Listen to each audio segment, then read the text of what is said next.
Hey everybody, welcome to the webinar. This is for the, basically calling it Christmas Challenge number 2, but I'm looking at like $10,000 in 4 weeks. So if you guys think that's impossible, I put my stats up there now just to show you how the month and week and yesterday was going so far. So it's going well because the election is like dragging on, but hopefully, I really hope they tie that up today. That would be wonderful, but they're saying it could go on even longer. Oh yeah, first, if you can hear me and see my screen, just give me a 1 in the chat box. Right on. Yeah, good morning to everybody. Definitely. It is a wonderful day. And then, yeah, where you at? Let me know where you're at too, because I'm in London, Ontario, Canada, and it is about 18 degrees Celsius here. So it's actually really warm for November. We already had snow last week and now it's all gone. So I'm thinking of going to Home Depot and getting some wood to build that shed I was supposed to build in the summer, but I didn't. Anyway, we've got Singapore, nice. Waterloo, cool, right down the road. Minnesota, 25 degrees in Singapore, nice. Cleveland, awesome. Germany, nice. San Jose, California, I'm jealous. I want to go there and like move there someday. If I don't buy, well, the plan is to buy a place on a lake up here in the Great White North when I retire. But anyway, let's dive in. So we need to figure out how to make you guys a lot of money for the Christmas buying season. So there's one niche that I haven't shown you yet, and there's one product that just came out like literally a couple days ago, and I'm going to show you that real quick. So on Gearbubble, they have these now, these ornaments. Has anybody sold any of these yet? Give me a 1 if you sold any of these. Oh, Pittsburgh, right on, Pittsburgh. Go Steelers, my favorite team. I love Steelers. Anybody sold any?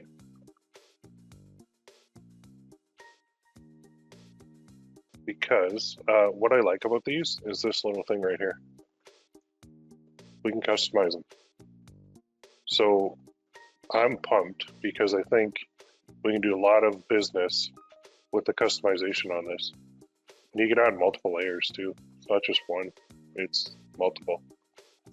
So we could put like 2 different things in there. So I'm going to show you some ideas in a minute, but I'm tempted to kind of go with like 2 different products on this training just because it's Christmas and I've been waiting on these ornaments for a while. I'm not really sure. I haven't ordered one, but I don't know what they're made of. Is it steel? I haven't really dug into this too deep, but I'm thinking we can do a personalized one just from a dollar and cents point of view. We could get that profit per sale up quite a bit, and then you could kind of get them ordering more than one. So I think let's start here with ornaments, and then I'll show you the second one, which is necklaces, and I'll show you the niche that I want you guys to get into with me. Oh, this is cool. I didn't even notice that. So they got circles, they got hearts, ovals, stars. So, but this personalization layer and this photo layer too that you could add is pretty cool. Very cool. So I got a lot of ideas for this. So let's start here and let's look for some ideas, because the first one is basically all about researching and figuring out some quotes and some things that we can put on. So I think with this training, let's go with, oh, you're saying it's ceramic? Looks like it's ceramic, okay. Listed on Etsy, but no sales. All right, well, that's where I was gonna head. So let's go to Etsy.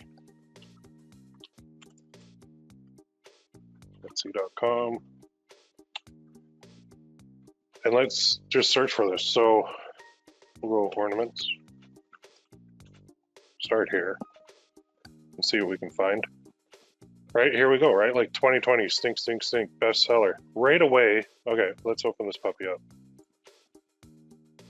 And let's buy Jim and Pam. Ha, nice. 41 reviews for this item. 41 reviews. So remember my little calculator for Etsy is basically, I'll give you if you see this 41 reviews, that's just for this product. So if I go 41, and I figure maybe 10%, 5 to 10% of people actually write a review, let's go 5%. That means it's got at least like 820 sales, in my opinion. So 41 of the 820 wrote a review at 5% writing the review. If it's 10%, you're looking at about 410 sales. Any way you slice it, that's a good idea. So if we can go and, all right, let's just start this up. So that to me is nice, like real nice. So I'm gonna use, I use Snagit for this, as you guys know. So I'm gonna get capture, and that will save it over here. And then I just go File, Save As, and I'm gonna put it into my challenges. I'm gonna do a new folder, and this is gonna be the 13th challenge. 13 challenges we've done on here, holy crap. So this is the second Christmas one, here we go. And I'm gonna make a new folder. It's going to be called research, and then I'm going to save this. All right, now I'm going to go here. I'm actually going to grab this URL too.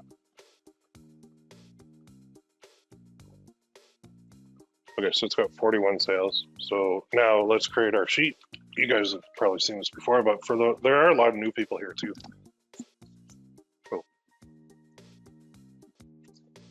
Sheets. Oh crap, I forgot I had to restart my computer.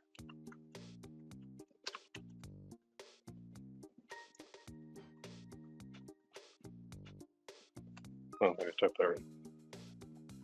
Oh boy.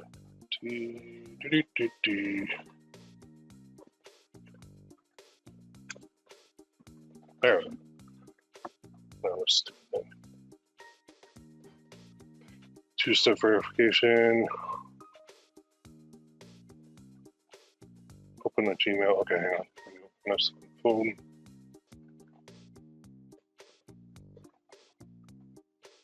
Yes. Let me in. Okay, here we go. So let's name this. We'll call it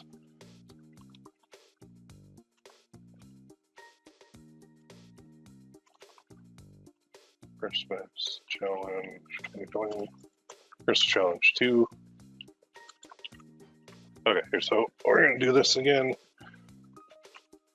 Images, or images, image, quote.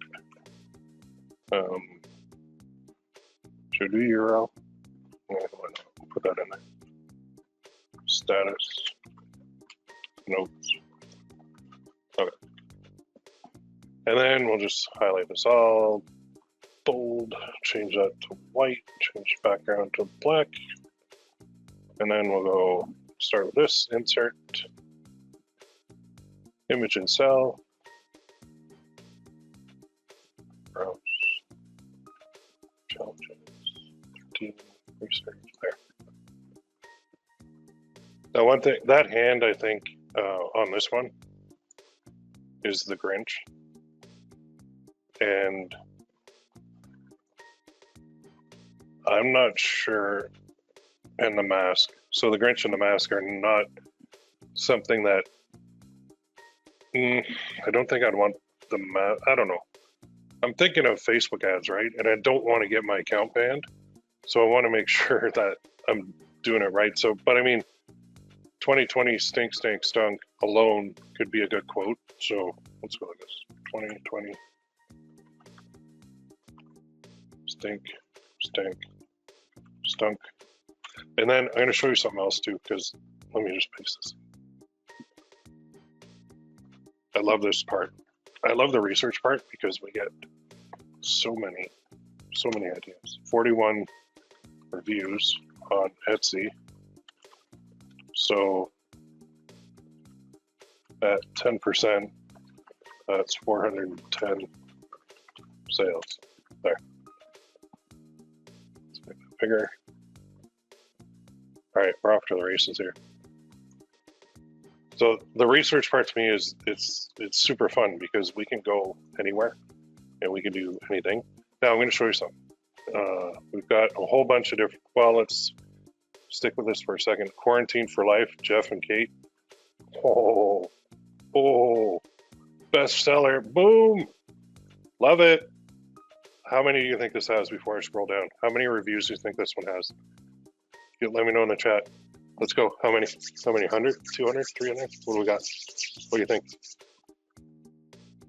50? 1,000? 100? 18? What? I thought that would have way more than that. Even 18, that's not bad. Okay, so this is a good idea because we can customize our lovely ornaments on Gearbubble. We could have this part be customized and then the date. So we could say quarantine for life, enter your names, married, and then enter your date. So perfect. And look how simple that one is. So simple. Okay, this is gonna be awesome. We might even be leaning on these ornaments more than the necklaces, but maybe we'll just do both because why not? Now it's the most wonderful time of the year by far. All right, I love this one. Quarantined for life. Name and name, married, date. So I put it like that, just so I know like that'll be a personalized one. Then I can grab that URL too. Up here. The cool part, and I'm getting excited about these ornaments, mainly because when you have new items, so unique and first to market is the rule, right? So if you have new items that people haven't really seen before, then that's a good thing. Oh, and personalize. Let's personalize this. There. I think we got 2 winners right there, honestly. Yeah, because people haven't really seen these ornaments. Oh, you know what else? We scroll down, we can see more from the shop. So, oh, that was the one. Okay. You 2020. Merry Christmas 2020. We survived 2020. This is one that I was going to look for this on a coffee mug. But because I've seen this on a coffee mug as a big seller. And that would be so easy to do in like Canva or Photoshop or whatever. But it doesn't really have sales. Let me try some. Let's go 2020 ornament. Here we go. I think our theme could be kind of 2020 ornaments very easily. Even that's pretty cool. Like the Santa Claus with the mask. I think that's a wooden one. But we could do the same thing. We survived. Too many ideas. 63. Oh, that's even more than the other one. Love it. We survived. Oh yeah, the 6 feet thing. That's awesome. That is so cool. So cool. I love that. I would actually buy that. 63. Wow. Wow, wow, wow. So let's go back. There it is. Let's insert that one. Insert.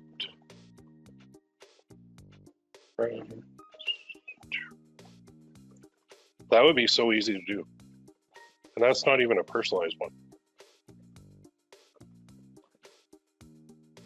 I hope I didn't hit somebody's store here that's on the call.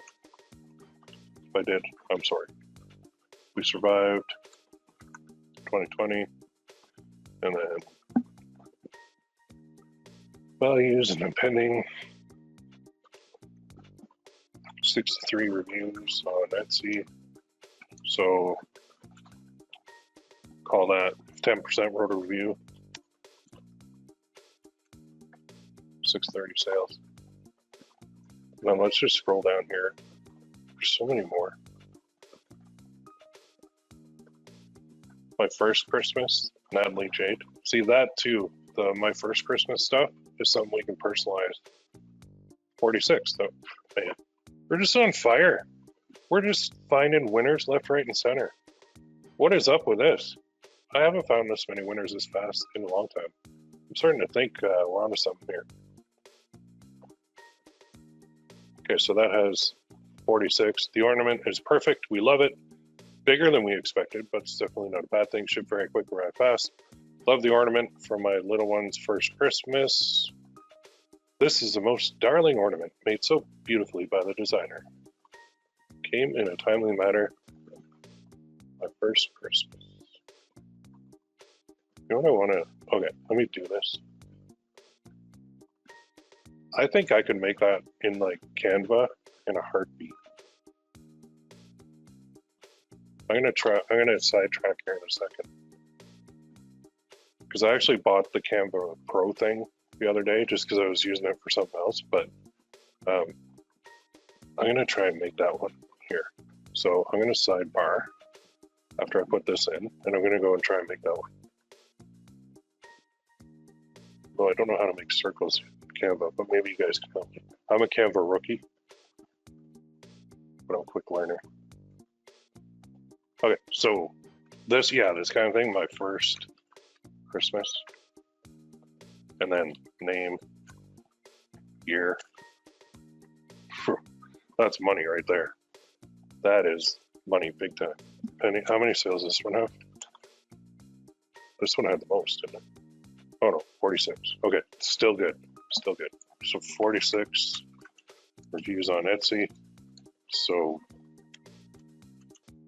or 60 sales, we'll call it. It could be more if more than 10% wrote a review. I'm just guessing. Okay, give me a second here. You guys love Canva, and I'm starting to like it too. So let me log in. I think I use my Google account. Find out in a second. Did I? Oh, I don't know. Well, let's see. So let's do. Do they even have ornaments on here? If they do, that would be cool. Nah. Okay, start with custom size. We'll do 1000 by 1000. Now I need a circle. Circle, circle. Elements. Shapes. Hey, there's one.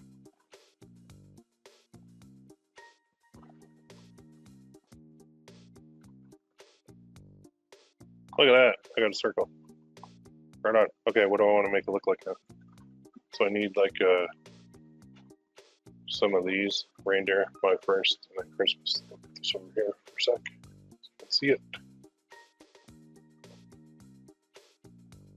I want to change that color to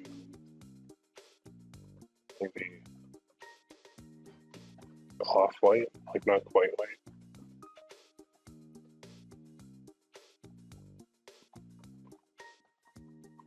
Like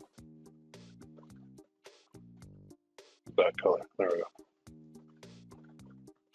Okay, now I need like a reindeer.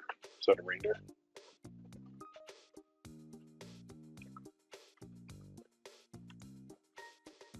Got a couple. Oh, there's one. That's pretty close. There's one. Nice. Nice, nice, nice, nice, nice, nice,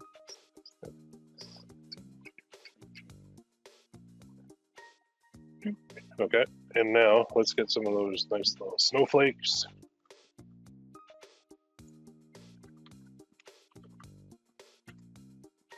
And let's sprinkle those puppies in there. So we'll get kind of a couple big ones, a couple little ones. What we got here? Holy Snowflake City. Wow, there's a lot. Ooh, tons. All right, well, I think the most popular ones are typically at the top, as far as I know. So let's put that one in, smaller, Hope you guys don't mind me designing one live, but I'm pumped for this. Copy paste over here.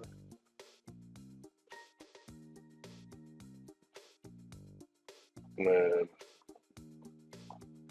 paste another one up here. Make that a little smaller.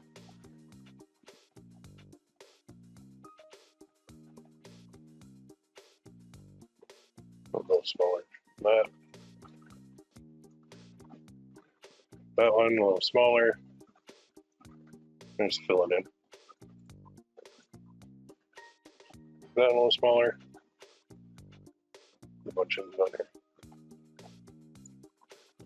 One right here, why not?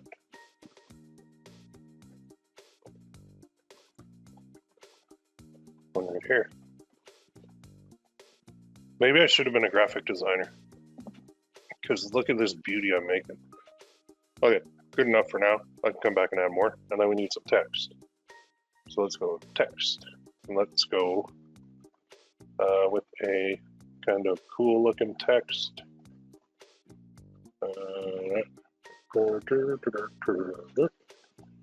Let's just start here. So let's go my,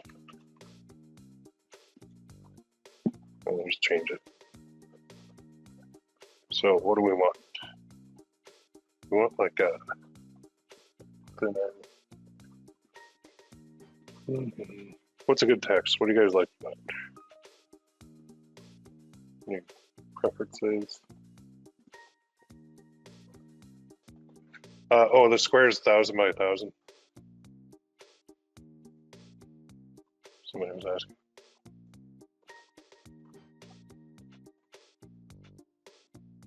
I'll make it kind of look like that.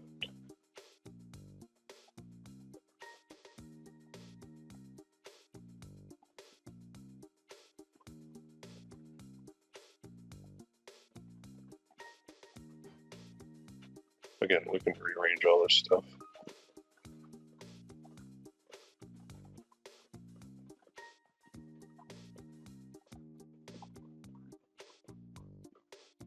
I love the copy paste, it makes it super easy.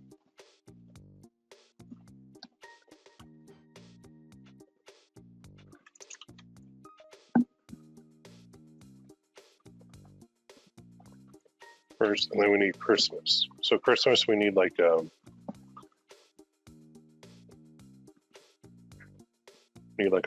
kind of almost written one, you know, like just change this to Christmas. Now we'll just change that text. So we need more like something like that. No, not that. That? Yeah. Like a script. It's not that. Let's not do it all caps. Ooh. Ooh. That's not bad.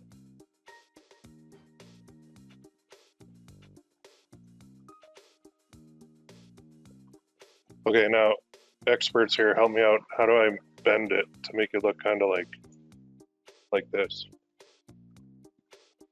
So I want to kind of bend it a little bit. Can I do that in this? Is there a way? I know I can transform in Photoshop, but I don't know how here. Did you lose sound? Everybody good? For sound? Give me a 1. Hear me? Okay. Okay, is there a way to like bend this a little bit? Effects. No. Position. Well, first let's make it like a red. I mean, it's not 100% necessary to bend it.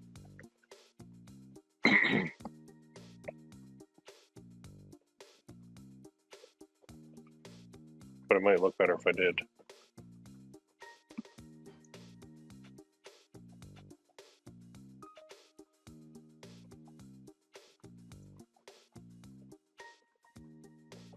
That's centered anyway. I can't bend it in Canva, only turn it left to right side. Oh, bummer. I can't do that. Okay, so I can't bend the text. No problem. I mean, it's not 100% necessary. But if you look at this, I basically just designed one very easily. Can I put a stroke on that or something? I want to kind of move it up, but I'll bring this one.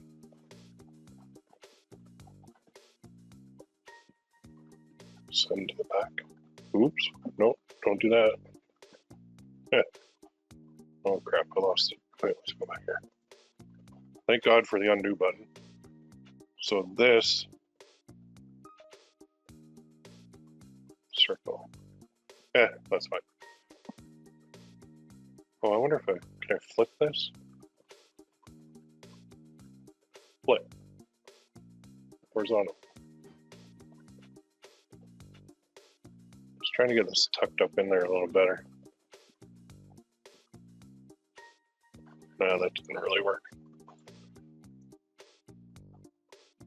Maybe if I can I put a stroke on this? Stroke. Almost place echo hollow. No.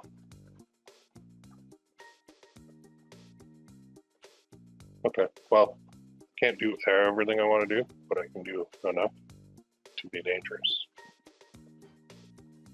All right, well, you know what? That's pretty good. So let's download that with a transparent background. See what that looks like.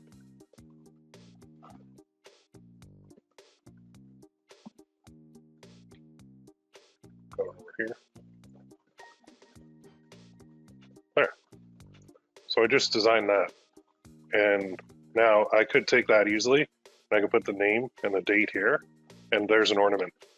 Like, that took me what? I am a complete Canva rookie, and I just designed one in no time at all. So man, I hope you guys are getting so excited here. Look at even this one, right? If we look at this one, this Santa one, do we have elves and Santa and a reindeer? Let's see. So that's cool. I did one. Awesome. Continue editing. Okay. So let's do home, I guess. Well, so I saved that one. That's fine. So now let's go home. Let's do another one. Just real quick. I want to see if they have. So do 1,000 by 1,000. I just want to see for icons or for those like things. Do they have an elf? Search for elf. Yep, they got elves. So we could stick full body elf. We go like that. And we go Santa.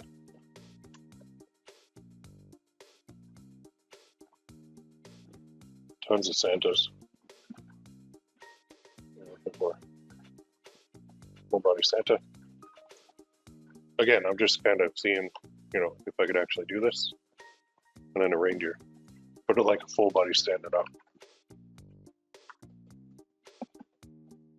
There's one. That's pretty good. And then we could do our 6 feet apart thing. Make it look like that. And then we survived 2020. And somebody even had a good idea on the chat. They said, put in for the we survive stuff, you could put in the family name. So you could put, what'd you say? Conway survived 2020. They're even like better. So I'm going to put that note there.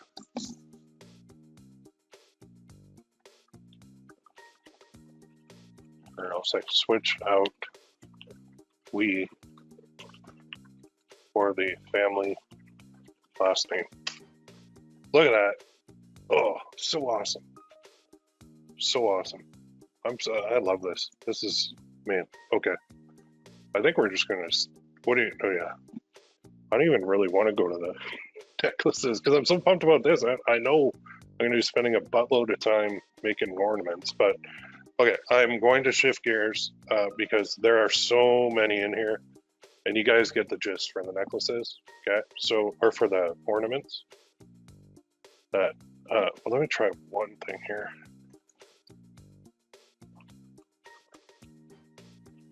since we can personalize, and we should. There's another one. First Christmas born during lockdown 2020. Let's see how many that has. Oh, none for that one. Oh yeah, even this. So this is a wooden one, but we could do that. We could just put their name on it. Personalized name Christmas ornament. Let's see if that's sold. Oh, that's a new tab. 27 of these sold. Okay, so I'm gonna do this because if we make a personalized one, save that. We could just literally have the name on it. And imagine, so you got mom shopping here or dad, and they're like, "Oh, I need an ornament. I need some gift for my kid." Well, we do up a little design as the base like template with like a circle and some of these like snowflakes. It's not see-through, right? And then we just leave a spot where they can put in their name, and then when they go to Gearbubble, they just enter the name, and it's like a name ornament. That's money right there. That is money.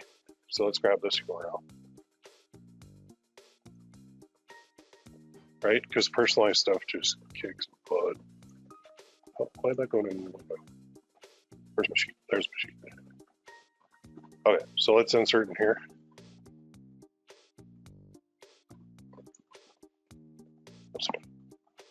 So I know this one is like probably cut out on it's a piece of like wood, and it's probably cut out on a laser cutter. But we're going to take the idea and we're going to apply it to a Gearbubble one. So this is just called like a snowflake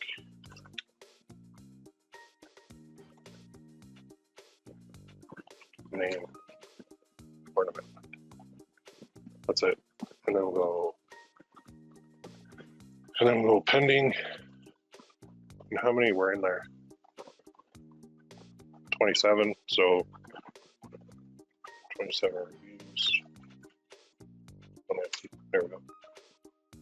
Love it. Love it, love it, love it. There's another one. The Blake family, 9. That looks like it's almost hand painted. Scroll down, see how it's that.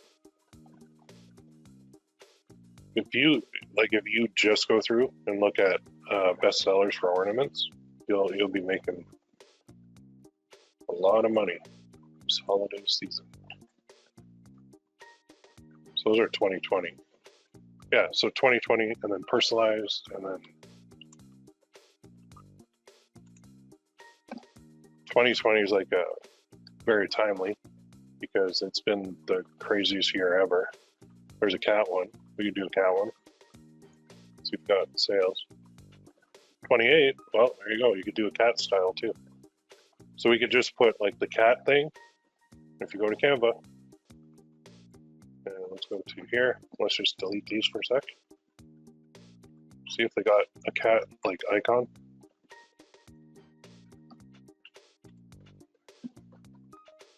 Cat face. We must have one. Or even the paws.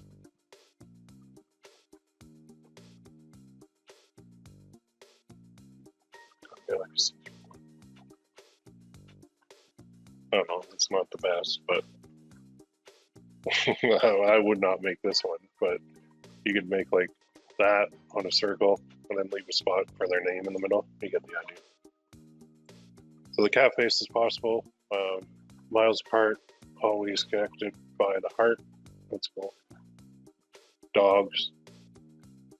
Oh. Personalized puppy. Ornament. Hang on. 50. Okay. Jeez. So, remember, we can upload a picture. And we can upload we can put text over the picture. So let's go with this. Save it. This one has 58, 55. So we absolutely love our new ornament. Perfect addition to our tree. Great quality, shipping time. Look at that. So they take a picture of their puppy. They put it on the back. You make this part customized, and then First Christmas 2020, not 19. Love our ornament. Love it. Great job with the picture I sent. They're fast and friendly. Seller went above and beyond. There you go. Oh, there's even more down here. Or the baby. Jeez, man, too many ideas. I'm getting, the brain's gonna explode here. All right, so let's stick with this. That's got 55. So let's insert that one. So insert image and cell. Good.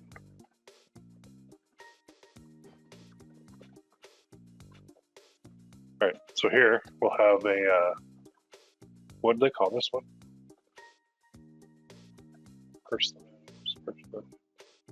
Personalized puppy picture ornament. Okay, so let me grab this URL.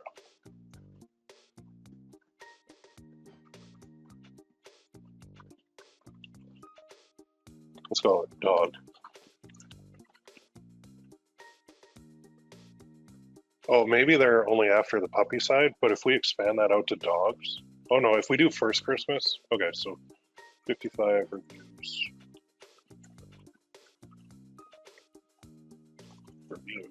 Come on. Reviews on Etsy. So that's like 500 sales, maybe. No, I think we got to stick with puppies. So all we need is a base template. And really, I mean, the picture could be the entire thing. And then we could have their name and all the writing on top of it. So if we go back here to Gearbubble, and we do like a round one, or even a heart one, we could do that. And then we could have a photo layer. Now, I don't know if the photo layer can go. Let's try. Let's just try one. I'm going to launch this. I'm new to these two, so you got to bear with me. So let's go test up.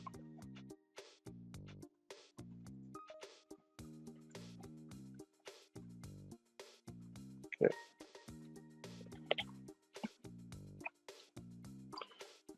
Hang on. I'm actually going to get a picture of my dog. Pepper, come here. Come here. Come here. Come here. Come here. Sit. Sit. Sit. Good girl. Good girl. Oh, you sit. Stop moving. Sit. Come here. No, don't scratch stuff. Okay. Check this out. I'm going to test this. Send that picture. Good girl. Okay, you can go. Go on. Go. Go back over there. Do your thing. So you know it's live because I've actually just took a picture of my dog.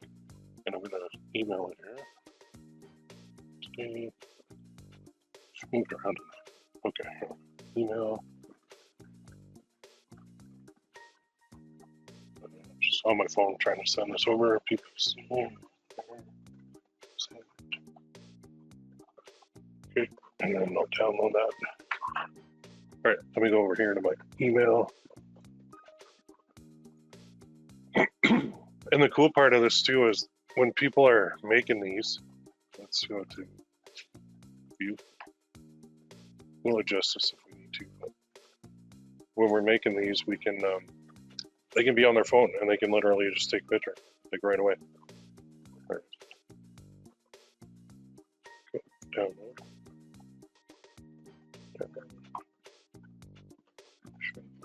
Okay. Upload here. Okay, hang on. Upload, click here to upload. So let's go, where is it? It's in the downloads folder. Downloads. That's my dog. Oh no, why'd you do that? She moved. Why is that sideways?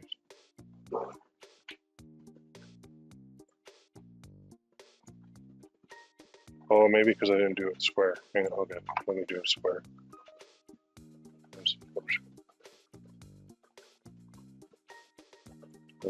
Maybe that's a good thing to know.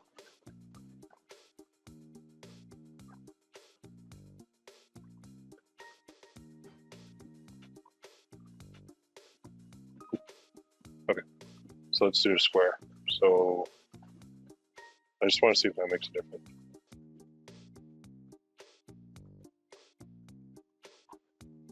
So image, crop, export as PNG.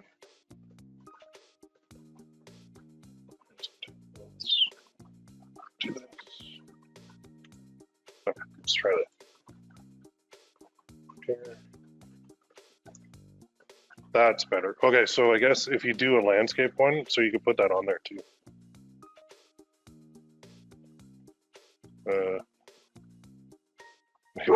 Maybe it's got to be smaller. And that's what pepper sounds like. Okay, we'll figure it out, but that's something that we can do. Let's try this.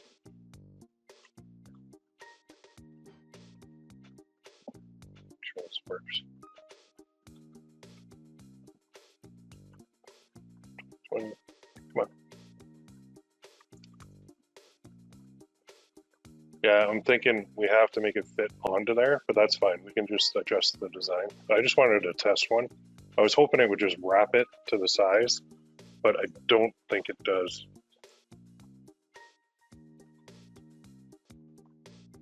Yeah. Well, I wonder.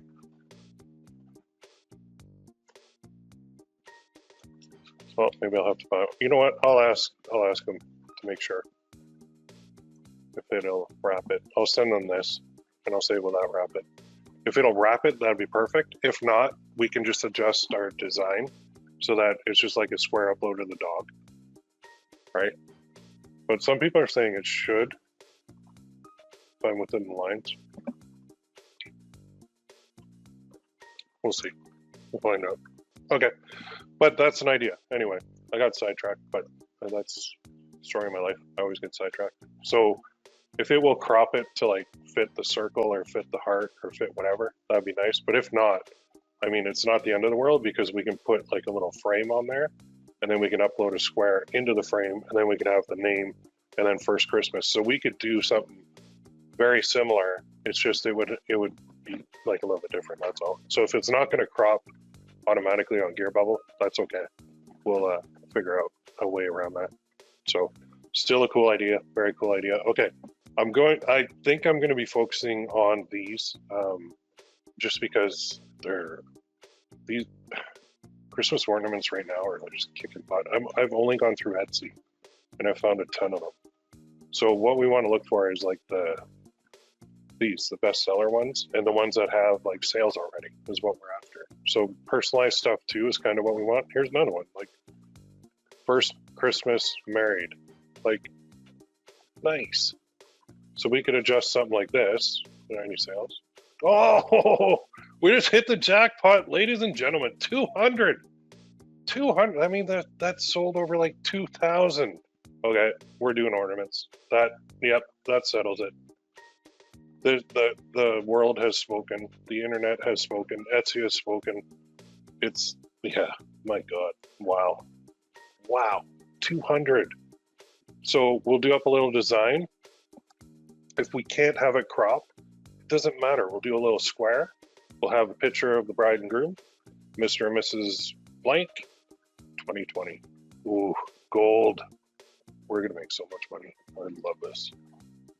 That is our best one yet. And that's like, why didn't I think of that? That's always one of those things where you go, why didn't I think of that? Well, we just did think of that.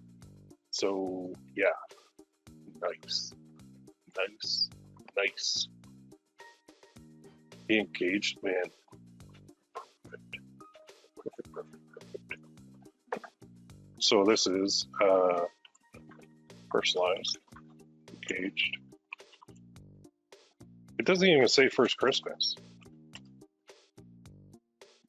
It doesn't even say couple. What are we looking at here? First Christmas married ornament. Okay, but it's not, it could go further than that too. Okay, well, we'll call it that. So we'll call it personalized engaged First Christmas ornament. Well, we know it's an ornament, but pay special values pending. Oh, wait, I got the wrong one. Got the wrong URL. You know what the best part is too? I spend a lot of my time selling to males, right? Because it's like dad to daughter, wife, girlfriend, engaged. That's big niches for me. I love that now I can target males and females, because I think females are going to absolutely devour this type of thing, like the photos and the names on an ornament. Like it's just, and think of it, even if we do a kid angle where it's like or even just the name, like there's so many options. I love it. So this has 200 reviews. 200. So that's like 2,000 sales. If only 10% wrote. Man, that's a huge find. Let's see what else I got. Is this picture okay? Ooh. Ooh, ooh, ooh. Nice. What's this? Where do I upload? Get a gift wrapping. Squishy cheek shipping info. Huh. Follow us. Yeah, well, baby squishy cheeks, thank you. Holy, 250. Jeez, I gotta check out the store. I don't know who this is, but they're doing something right. 215,000 sales. First Thanksgiving, close, close, close. Do they have ornaments over here? Great gifts for others. Oh, let's type in ornaments. Look at that. Best ever grandma. I love Lillian Ryan. Aiden's first Christmas. Cora Noel and a reindeer. Ashley and a unicorn. Stink, stank, stunk. Oh, that's apparently everybody's selling that one. There's that guy. Braxton Michael, 2020. Paisley and a rainbow. Oh, jeez. Oh, boy. Oh, they put the thingy on there. Pregnancy announcement. Nice. You give, okay, so you give that to like your parents or family or whatever. I mean, it's kind of a, I understand what it is, an ultrasound photo, but so many ideas. Best aunt ever. I mean, that's a 10. Good idea though. I like it. So that would be super easy to do that design. I like that design. I'm gonna take a picture of that.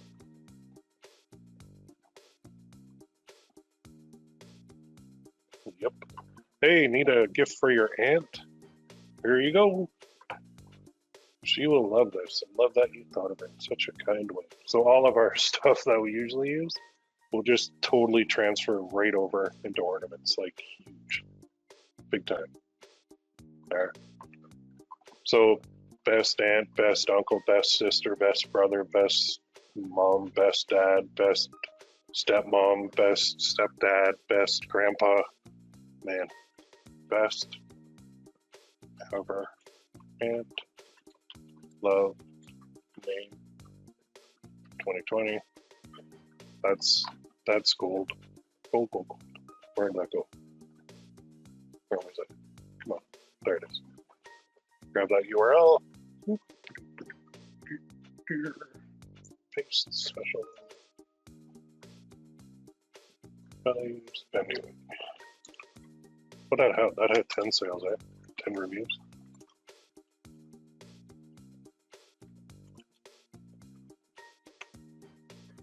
Oh boy. Well, you know what? Why don't we do one more? I'm in the mood to find one more winner. Let me find one.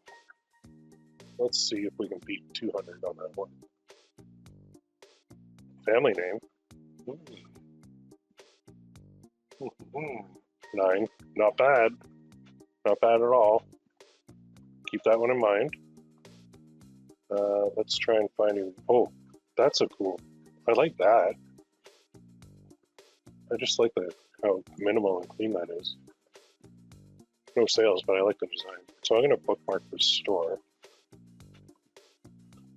because I got a lot of ideas. But I want to try and beat 200. So personalized ornaments. What was that one? First. Okay, so first, let's try this.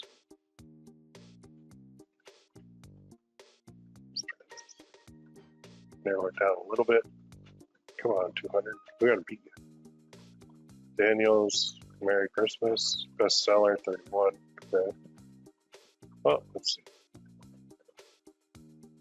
26, not too bad. We could easily do that design too. Now that's in wood, but we'd just convert the design to, you know, ceramic. You guys are saying it's ceramic, that's cool. Holiday ceramic.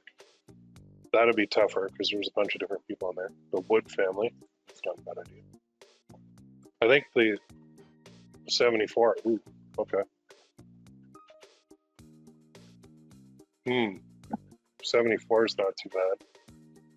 See if we can beat it though. Maxim's first Christmas, Alexa's first Christmas. Baby Thompson coming soon, and that might be a big one. Oh, no sales. Weird. I thought there'd be more. That one we've already looked at.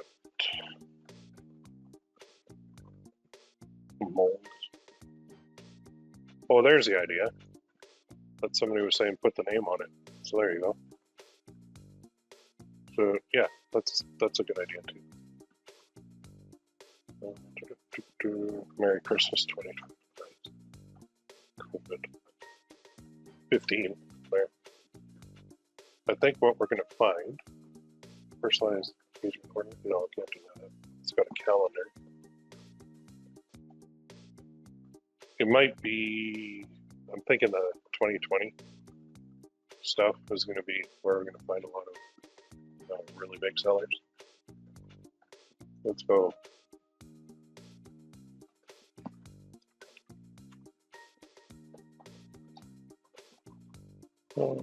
Did that one. What's this one? It's coming up number 2 in the rankings, so 14. Simple. Easy. We've done one with COVID pandemic. I don't know if we're going to be 200, but holy crap, that was awesome. Awesome find. Well, if that had 200, then what was the name of that one? Let's go down this rabbit hole for a second. Any others in here?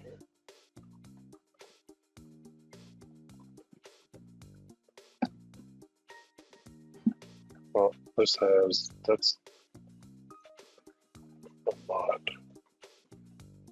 Not 5. Okay. Anyway, you guys, I think you guys get the idea. So like babies first, picture uploads, not picture uploads, first engaged Christmas, COVID Christmas, first Christmas married. There's just a ton of ideas here.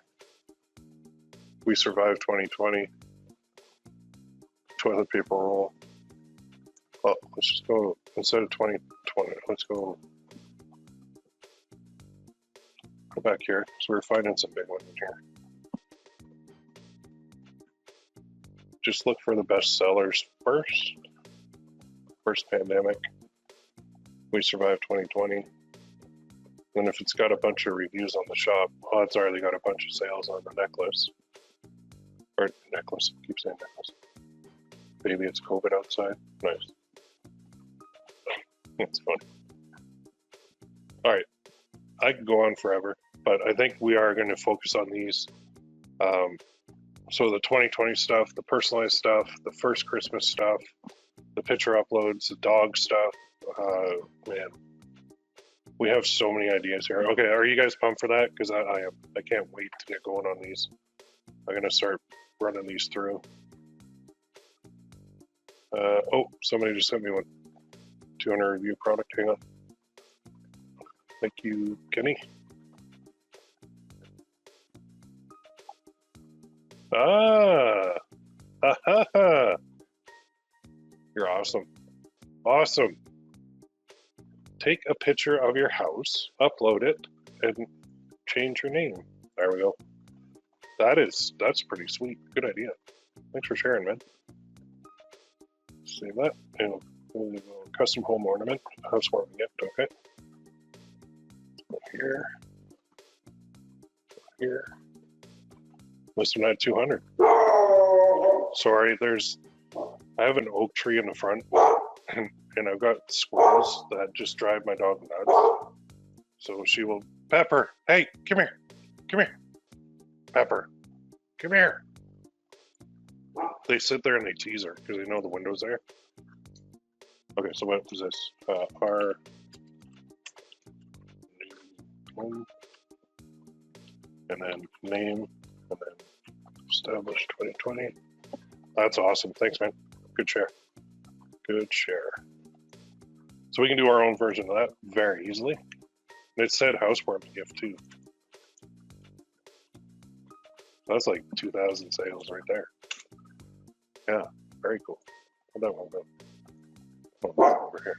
Nope, over here. So what do they say? Custom Pepper, stop it. Housewarming gift, new home. Yeah, yeah. And look at that, 37.27. What's that Canadian or US? What do they sell that for? Oh, see, 28.59 US. So at that price, we'd be making pretty good margin too. No edits, one edit. Oh, they even charge more if they're gonna edit it. Nice. See, this guy or this store, they have to do this manually. We don't. So we don't have to go and like create that and then upload it anywhere. Let's go to the store. They came up with that idea. They probably got a lot of other good ones too. First Christmas at 125 Beach. Future Mr. and Mrs. A. Yep. Class 2020. That one. Yeah, that's very cool. Very good idea. Nice angle. Love it. Engaged and quarantined. What that one do? Nope, no reviews on that one. Custom. Custom order. Hey, here's my thing. Custom. You tell me what to do. Mother of plants. So many in here. Here's the idea with the animals. Again. My daddy is my hero. Cool. Labrador. Man, 5 pages of ornament. Nice. Well, all of our May gifts. I hope you're not on there, Aaron, because I'm sure we've got a lot of PPC coach guys that are going to be doing this. Okay, I'm going to go through some. Let me review this real quick. So I got 10, and I think in this list alone, I got enough to chew on and make some really good money. So what do? I want you to go through Etsy like I just did. I want you to find ornaments, and I want you to find like 50 of them. And just keep looking for best sellers, keep going down rabbit holes, and just make your sheet like this: image, quote, URL, status, notes. We can do the personalized. We can do the picture uploads. Okay, we can do it. It's possible. We can do like family members. We can do new homeowners. We can do baby's first Christmas. You know, that's just one idea there. There's like so many first Christmas ones. And you saw how quick I made that design too. I just did that myself. I could even take that photo, that picture, and go to Fiverr and say, hey, designer, make me something like this, make it a little bit different, but make it like this, and let's go. So holy crap, we've got so many ideas here. I love it, love it, love it, love it. And I was gonna mix it in with necklaces too, but you guys have seen me do necklaces. You haven't seen me do ornaments, and I haven't done ornaments, and I love a challenge, and I love something new. So I think what I'm gonna do is follow my own advice and focus. So we're gonna focus on these to get these profitable. And why not? Like right now is the perfect time to sell ornaments. We're not gonna be able to sell these in January. Well, maybe we can, but for us to sell these right now, it's the most timely product at the most timely time of the year. So this is awesome. I love this. Let me go through some questions real quick. You guys are on fire here in the questions. I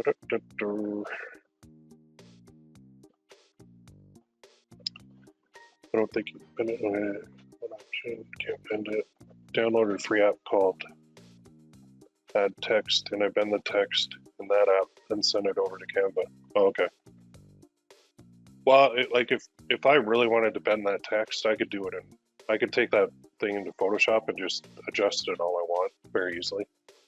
So it is possible, but I'm sure Canva can't do it because it's called the free transform tool in here. and it's quite intensive to use, but I know how to bend it in there. The election results are killing me. Yeah, you and me both. I don't like, come on, count the votes. Let's get this over with. Get it done. Upload it. I don't think it'll be sideways. Yeah, maybe it wouldn't be sideways if you're within the lines. If you ask about cropping and let us know in the forums, yes, I will. How are you pricing ornaments? I'm going to price them as high as I can to get sales. I'm not going to go low. I'm going to go high.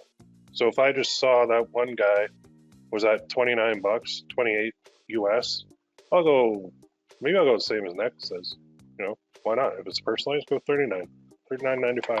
If I go 39.95, I'm making a really good margin, and I got a lot of wiggle room to go. So I don't get me ranting on pricing right now because I'll spend like 20 minutes and bore you to death. But if you want to talk on the forums about pricing, or go back through some of the other trainings, you'll hear my rants on it. Yeah, grandmas will go crazy with the personalized photo thing too. Yes, yes, yes. Housewarming gifts, yep. Please, this is a photo deal, I will. Sabo style, yep, we'll do Sabo. We'll do another one. I've got, well, Sabo works very well. We've got a modification of the Sabo I can show you too. Will you be doing ads on Facebook? Yes, 100%. What would your upsell to the makeup for the lower margins similar to mugs? I'm not going to go lower margins. I'm going to go high margins. If I'm running Facebook ads, I'm not going low margins because I can't. So I'm going to jack up the price so I can run ads and make sales. And I know everybody fights me on this. Well, a lot of people do. They're like, no, you got to go cheap. You got to go cheap. You don't have to go cheap. You can go expensive. You can go make it more. Just make like 40 bucks for an ornament is not bad. And if you're like, I would never pay that, then you're not in my market. And that's cool. You can go find cheaper ornaments. There's nothing wrong with that. There is another segment of the population that will spend more on stuff. And if we have to run ads, we have to make money, so we have to charge more. So it's not a bad thing, and it does work. So just, it's a mental block that a lot of people have that they can't get. They're just like, no, that's too much. I wouldn't pay that. It doesn't matter what you would pay.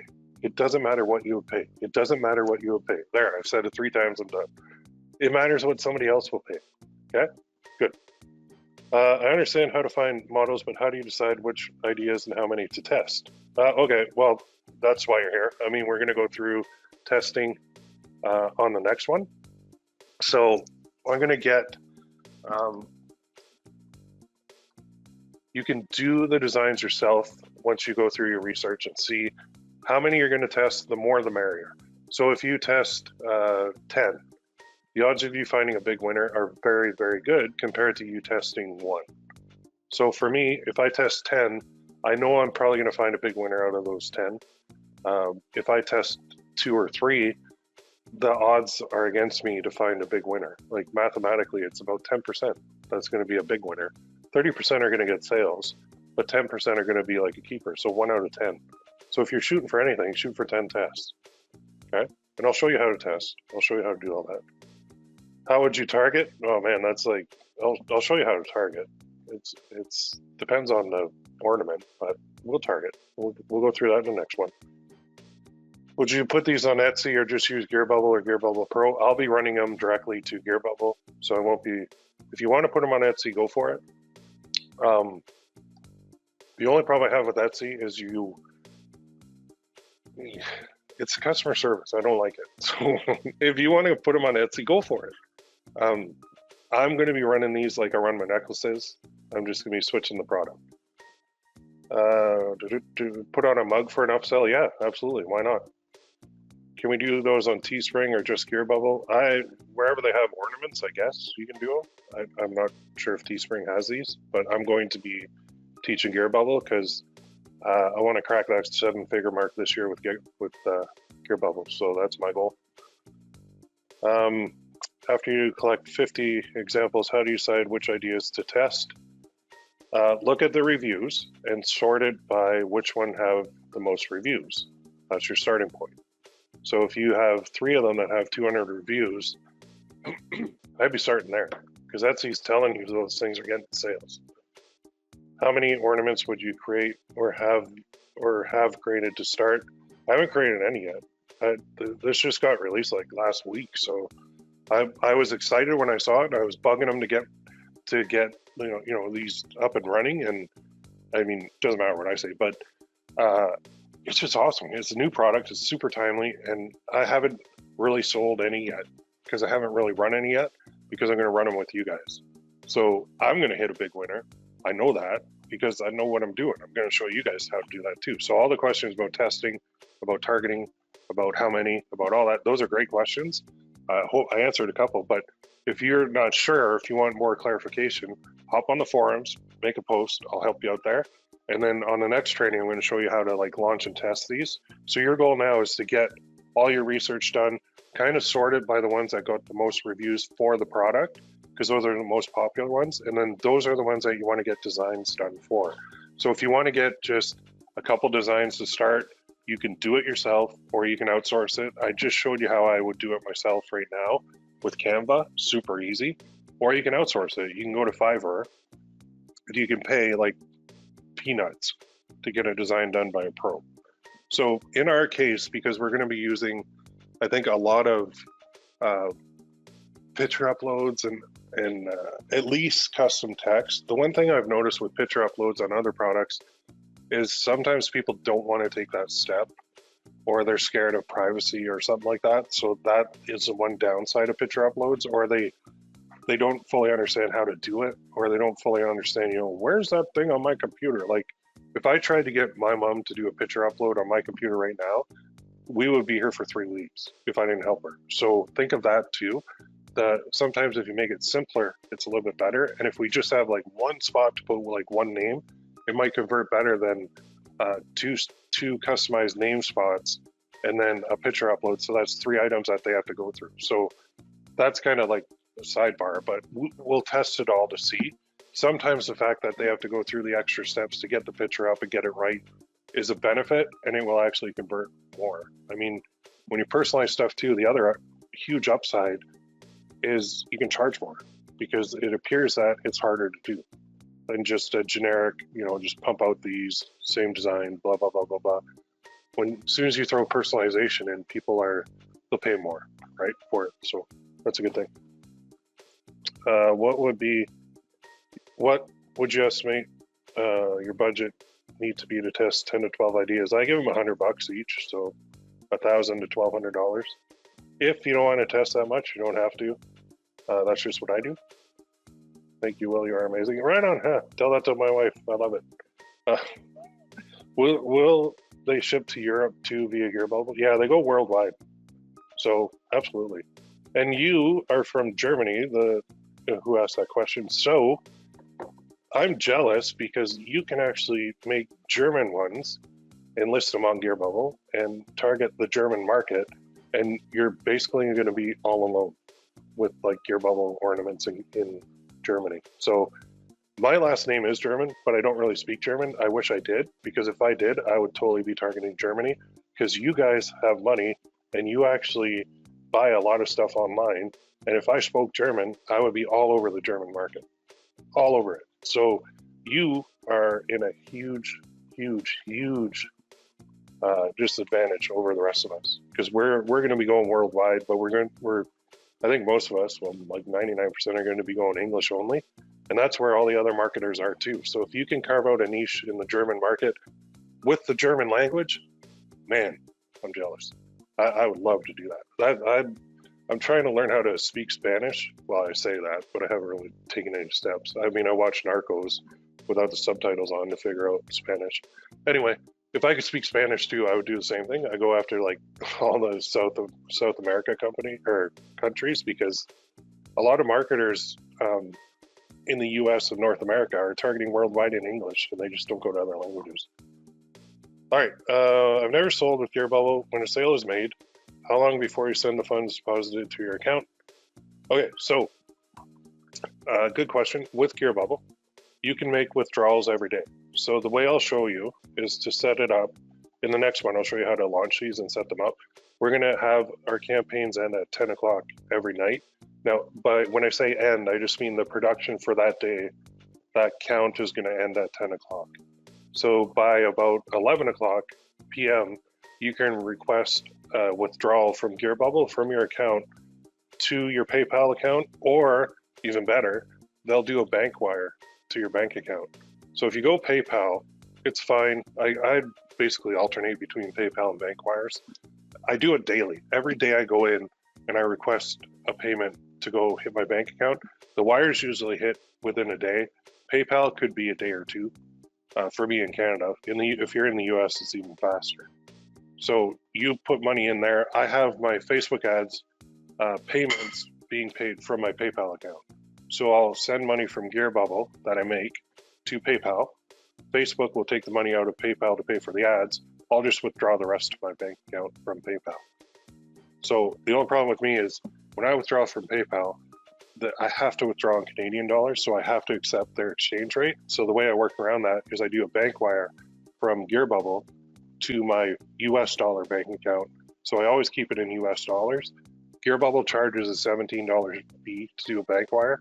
It actually works out to a lot less than converting it and withdrawing from PayPal. So that's how I do it. I can talk more about that on the forums too if you want.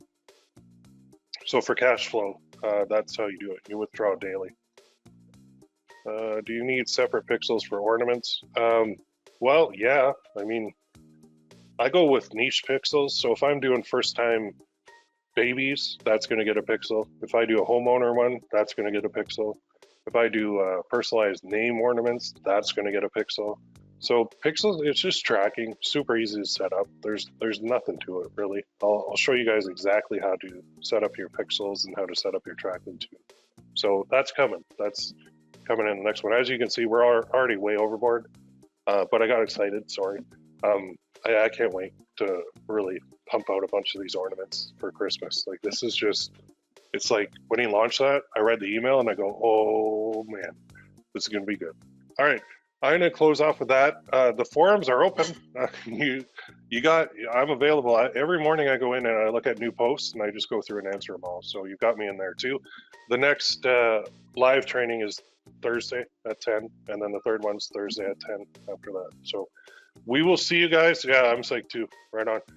We will see you guys in the next one. I can't wait to see what you guys come up with. If you want to share anything on the forum, go for it. If you hit a good idea like Kenny did, you want to share it, go for it. I mean, we can all do our own versions. That's fine. We've got so much to do here. It's gonna be a good Christmas. I'll tell you that much. All right, we'll see you in the forums. Everybody have a great day, and we'll talk soon.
Hey everybody, welcome to webinar live training session number 3 for the Christmas challenge. Talking about ornaments. Can everybody see my screen and hear me okay? Just give me one in the chat box if you're good to go. Right on. And if my audio cuts out, let me know, because apparently this microphone is on the fritz. I don't know how electronics wear out, but I don't know, maybe I do a lot of videos and webinars, but I just bought this one like 8 months ago and it seems to already be going on the fritz. So if you guys have any good like headset microphone setups, let me know. Or even if I should switch to like a lapel thing on my shirt, I'm willing to do that. I don't really like the microphones that you have like on a big stand and you have to sit in front like a radio announcer. I don't like those. But this one's weird. It was acting up on me. So just if anything happens and there's no audio, just post it in the chat there and I'll try and fix it. GoToWebinar also has like a phone-in mode, I guess, so I could do that if I need to. But I hope we're okay. So anyway, we got quite a few people on. Have you guys made any sales on ornaments yet? Let me know. I know one guy made like 30 so far. The one that I tested, I actually didn't get any sales, which I'm kind of surprised, but I'm going to show you how to scale anyway, because I do have other ones in that are doing really well. So I'm finding that the personalized stuff, it's hit or miss, it seems. I almost think that sometimes people don't want to put in personal information, and that's what stops them from doing it. Or maybe I'm not explaining it right, or maybe it needs a video to show how they do it, because I think people get to the page and they're like, okay, now what? And if they don't read it, which a lot of people don't read sales pages, then they don't know to put the name in or anything. So I know guys are doing really well with the 2020 ornaments. So if your personalization stuff's not doing well, then switch to the 2020 stuff, because that stuff is kicking butt and it's a memorable year. So here's the results I got. I actually ran 2 campaigns. This one was very strange. I didn't even get an add to cart, which was bizarre. So I spent $100. I didn't even get an add to cart. I'm like, what is going on? Very bizarre. I thought for sure I'd get a sale on this one. So then I was like, well, maybe it's a campaign. So let me try another one. So I tried another little $5 one. And I just went with kind of the best. The ones that clicked on my ad is the ones I put in here. So I was finding that it was women 21 to 35. And I'll show you the targeting here too. Targeting was new parents. So I just did women 21 to 35 for new parents in the US. And even this one, which I'm shocked. Actually, that didn't run very much. Oh, my rules shut it off for the no add to cart. That's why. Because if we go to the rules, you'll see that the rules actually worked. So the rules said, like rule number 1, turn off ad set if spend is greater than 4 and add to cart is less than 1. So, I mean, I only gave it $4. Maybe I got to give it more. And this one is if it spends 8 without a purchase. And this one is turn off the whole campaign if it spent 50. Why did I have 50? Why did I have 100? Interesting. Anyway, that doesn't matter. I mean, not every product is going to work. So if your first test didn't work, just move on to the next. So like I'm really surprised this one didn't work, and I think I will come back to this. And the way I found I'll show you this. So select your campaign and then go filter by selection. So how did I find out like women were the clickers? So I went to the breakdown, I went by delivery, then I went age and gender. And then from here, we sort by, well, it's not sorting, but let's sort by amount spent. We can see that women 65 plus is where I spent the most money. Excuse me, and that's where I got the most views. And then 55 to 64, they clicked it 5 times, but look at the rest, it's pretty dismal. So the young, why did I put 21 to, what am I doing? I read that wrong. Oh, my second campaign is wrong. I did 21 to 35 women who are pregnant. You know what I should have done? And I'm gonna relaunch this. Actually, I'll relaunch it as a gift angle instead of the pregnant lady buying it for herself. I'm gonna get the grandma to buy it for the pregnant lady, or the grandpa to buy it for the pregnant lady. And I'll say perfect gift for any daughter that had a baby this year. And that's what I'll say in the ad. And then I'll target the older ladies because they're clicking. And look at that, the younger ones. So 18 to 24 female, nothing. 25, wait, where's 25 to, well, let's sort this way. So the younger people aren't doing anything. 25 to 34 female, oh, actually only had 2 clicks. Males, nah, no clicks. Female, 35 to 44, I had 3 clicks. Male, no clicks. So what this is telling me is this ornament is not gonna target males at all. And then the 45 to 54 female, they had like 2 clicks, because that's kind of in between, right? Like they didn't just have a baby and they're not quite grandparents yet. And then 55 to 64, this is when we're getting into grandparent territory. So I think what my dad is telling me, and I don't know why I set up that other one wrong, is go for 55 plus females. So I'm going to fix this actually right now. So watch this. So what do you do? Like I don't recommend you guys do this if you aren't already making money somewhere else, but look what I did. So I said, okay, the data that I had, I don't know why I did this. Actually, I probably didn't even look at it. Look what I did. 21 to 34 women who are basically not my target market at all. And that's who I targeted like a dummy. So if I were to do this again, which I'll show you, I'm going to do a version 3. I don't recommend you guys do this, but this is good for you guys to learn. So I'm going to do a dupe of this. Actually, I need to change all the ads too. So it's probably, well, what did I do here? Baby transport, puggies and parents all. New parents aren't working. Maybe new parents are so exhausted that they're not buying anything. Okay, I'm just going to do a new one. So let's go here, and then I'll show you how to scale. Like when you find a winner, I'll show you what to do. Let's just do a dupe. It's easier to do a duplicate than it is to start over. So this will be version 3. I'll create a new campaign.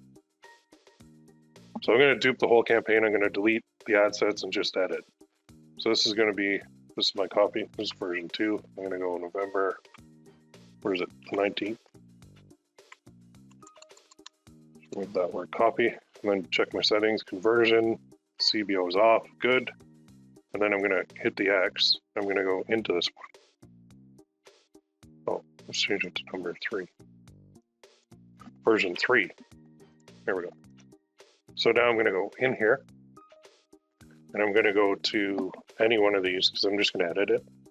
So let's start at number 1. So I'm going to select all, remove number 1, and I'm going to hit delete. So on this new campaign, I'm going to turn this on, hit edit. So now I'm after, change this to a 3, I'm after grandparents. So this new parents 0 to 12 months, doesn't matter. So what I'm going to do is go down here a bit. I'm going to start it right now because it's 10 o'clock in the morning. It's only a $5 budget. And women, how do you target grandparents? You do it by age. So women 55 plus, they may or may not be a grandparent, but they're clicking. So I got to remove this new parent thing because they're definitely not new parents. And look at that. Now there's 33 million women 55 to 65 plus. So now I can start going through and putting in some interest. So I could put in like grandparent. Okay, here we go. So here's grandparent, grandparenting, grandparents.com, my grandparents. So let's go.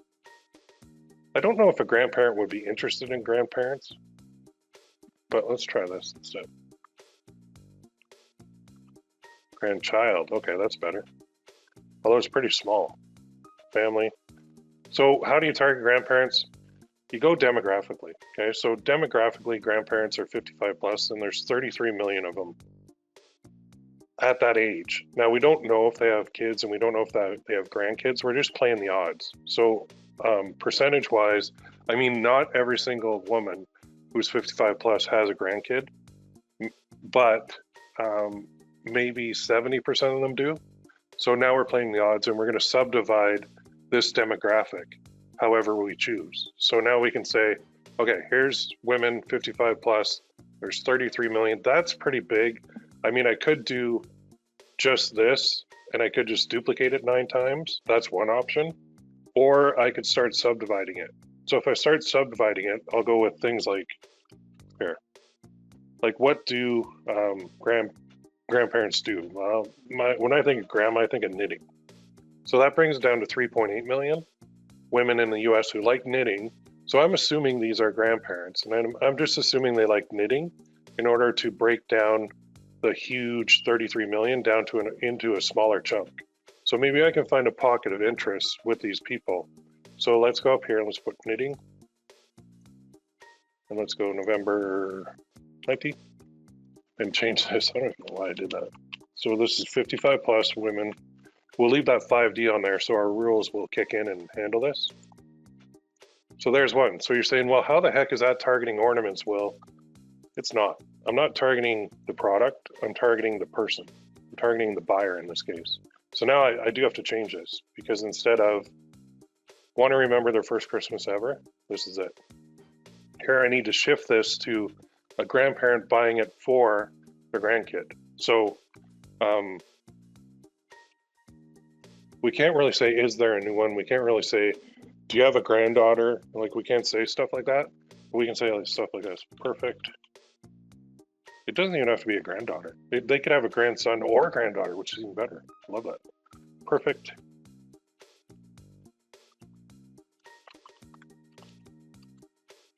Oh, what is the space bar? I am having technology problems like you wouldn't believe. Hang on. Might have to type this on a notepad.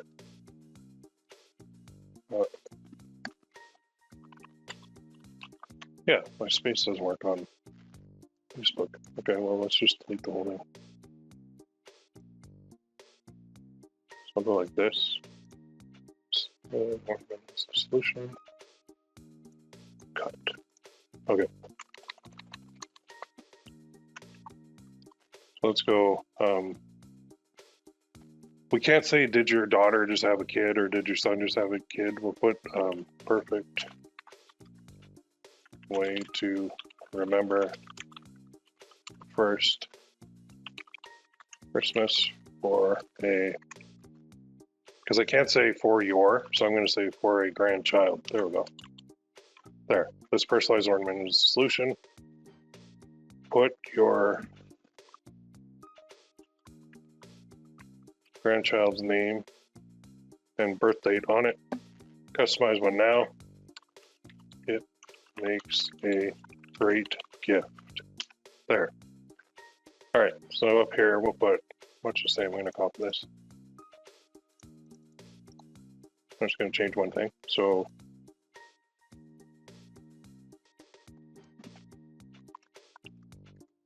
perfect Christmas gift for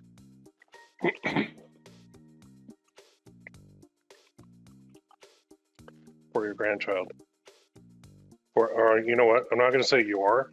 I'm going to say any. Now I know your makes more sense, but I'm going to say any so I don't trigger the bots to come in. They'll be like, "You're calling them out for being a grandparent, so you can't do that." Oh, there's some questions coming in. Yeah, exhausted parents. Exactly. Exactly.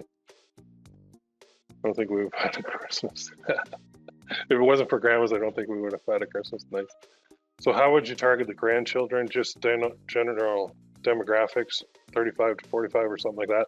No, I'm targeting grandparents, not the grandchildren. So I'm shifting this to the gift angle because I was targeting the parents directly to buy it. And it's like a parent buying it directly didn't work. So my whole approach, my whole marketing angle on the first one was just showing it directly to the person, they just buy it. That doesn't work.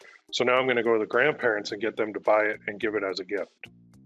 Or, I mean, they can keep it for themselves too. But so now in my ad, I just say perfect Christmas gift for any grandchild. I'll say it like that, but it could be for their kid too. So, I mean, it's up to them. Then I just reiterate that it makes a great gift. So click here to customize, click here to personalize. Give one now as a gift. Perfect Christmas gift. So now I've really got the gift angle, and I think I'm targeting the right demographic now. So now I can go in and do a bunch of duplicates of this. This is actually good that I failed because you guys can see how I take failure and what I do with it. I don't just run away. I just figure out, well, what the heck happened? Oh, crochet, nice. So I know these are cliche type interests to target, and you can target whatever you want. But there we go, there's another one.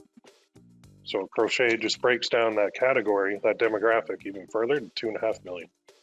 And now I don't have to do anything with the ad because it's already set. Perfect Christmas gift for any grandchild. I'm just going to use the other one too. So let's go here and do a dupe. And then we'll go with suggestions. Then we got like sewing, wool crafts, knitting. There's a whole ton of them, right? Pattern sewing, I don't know. Do it yourself, knitting, creativity, weaving. Wow. Cashmere wool, really? Nursing bra, probably not. Breast pump, probably not. So all that stuff that I tried with, you know, targeting the mom directly, I'm not going to do that here. So what do I have? Knitting, crochet, well, why not? Let's do sewing. How many is that? So sewing is about 4.4 million. I'm going to call them grandmas in the US. Just playing the odds. So there's 3. Copy that whole thing. What else do grandmas like? Give me an interest. What do you think? Broad, like a broad interest. What else can we put in here? If you have any ideas, let me know. So we got tailor, knitting, sewing, embroidery. That's probably big too, eh? Yeah, apparently 3.2 million. So there we go. So you would think that, okay, well, if you're targeting embroidery, you're not selling an embroidery thing. What are you doing? Well, again, I'm not targeting the specific interest. I'm just using the interest to break up the huge demographic. So what else we got? Baking, yes. Yes. Travel, okay. Baking and travel, love it. Yeah, maybe not this year, but still, that's true. So let's do baking and travel. I'm gonna put that right in. Baking, 100%. Grandma's always bake. That's awesome. Baking, oh, that's huge. Good one. So what's this? 12 million, yeah, that's gigantic. There's probably subcategories of baking too. So that's 5. And let's do travel.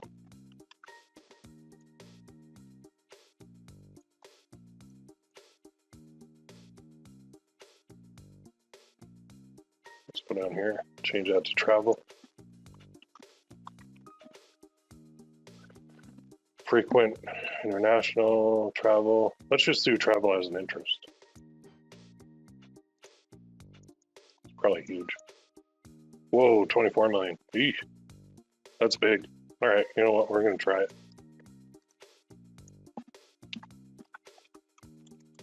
All right, so you get the idea, right? That's what I'm doing. I'm gonna put. I'd do 5 to 10, so I'll stop at 6 just for time. Well, actually, I want to do more. Call me crazy, but I'd like to do 10. So travel. Let's see what else comes up under that. Under suggestions, like vacations, tourism, holiday, adventure, booking. Oh, online shopping. Family is a good one. That's actually a good one. So family is pretty broad, right? It's 25. Now here, Facebook is giving me this crap. Ad set may get 0 purchases. Really, based on how you've set it up, you don't know jack about how I've set it up. Like, this is so annoying. Oh yeah, I'm going to use landing page views. How about no? How about go away? It just kills me. They don't even, like, they give you the worst advice. Even this. It's not going to be optimized for conversions because we don't have any activity from the conversion you selected. Yeah, go away. No kidding. Give me some sales and then you'll fix that. Like, that's your problem, Facebook, not mine. Jerks. Anyway. Family is a good one. Because if they have family, if they like family, then, you know, maybe they'll want a little nice sentimental ornament. Oh, speaking of sentiment, let's go to some emotions here. Oh, prayer, yeah, baking. Praying, I bet you it is. You know what? Let's try that. Prayer. It's probably huge. Yeah. Nice. Good call. 10 million. Love it. Love it, love it, love it. Prayer. Okay, and then we'll do 2 more.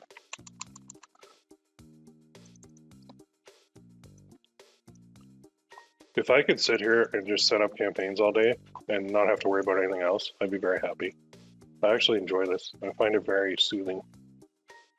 Because this little puppy that I'm setting up right now could make a ton of money. Oh yeah, let's go with that. So now let's go with like feelings. So like, so hey Will, you're selling an ornament. What are you targeting? Well, I don't know, happiness. What? And you know what? This might work because this has worked for other necklaces. like big time. So targeting, like I said, targeting is the least important aspect of this whole thing. Honestly, I'm just trying to break down a 33 million audience into bite-sized chunks. That's the only reason I'm doing targeting here. The other option, like I said, is to just do, which maybe I'll do this for the last one, no interest. So number 10, I'm not going to target anything except the demographic. And this no interest one, once you have sales, this ad set is usually the best. And this is the ad set that I use for scaling the most in my big campaigns. So I'll just go boop, remove that, and now back up to 33 million. And they're still insisting with these stupid warnings that scare people, except me. Just a dumb, ignore. Put that in there, paste, there we go. Okay, I am gonna legit run this. So let's review and publish. So my rules are already set up here. So rule number 1, if it spends $4 without a sale, turn it off. Rule number 2, spends $8 without a sale, turn it off. Rule 3, spends 50 without a sale. I don't know why that's 50, it should have been 100. Turn it off. I'll go with 50 because I think I'm onto the right trail now. So now what do you do? Okay, so now let's fast forward time machine and we go, okay, boom, we got like 3 sales on this one, on this test campaign. So this baby is working. So now, where'd it go? Reload. How do we scale it? So there's 2 ways that we can scale this. Number 1, go in here and add more ad sets. So instead of 10, you go to like 20, 30, 40, 50, 60, 70, 80, 100, 110, 120, 130, 140, 150. If you take out your calculator and you're spending right now, hopefully I got buried. So we got 10 ad sets times 5, that's $50 a day. You want to spend 500 a day? You need 100 ad sets running. That's it. I mean, that's scaling. That's a duplicate. That's it. Now, there's another method too. So method number 1, in order to keep your ROI and your ROAS, your return on ad spend, as high as possible, the lower the budget, the better that's going to be. But if you do want to move faster, let's say that my no interest one does well. So what do I do with it? Well, I'm going to take this. I'm going to go dupe. I'll show you where I am. I'm in the ad set and I see this one has like, I don't know, 2 or 3 sales and it's profitable and it's working very well. So then I can do a duplicate. Well, let me copy the name first. Copy, cancel. Now here, do a dupe and go to a new campaign, paste it right here, and then remove the 5D and put 100D there, okay? Just do that, because you're gonna need that. So this is going to be, that's how we're gonna change the name. And then within that, we're gonna do 5 copies of that ad set into a new campaign.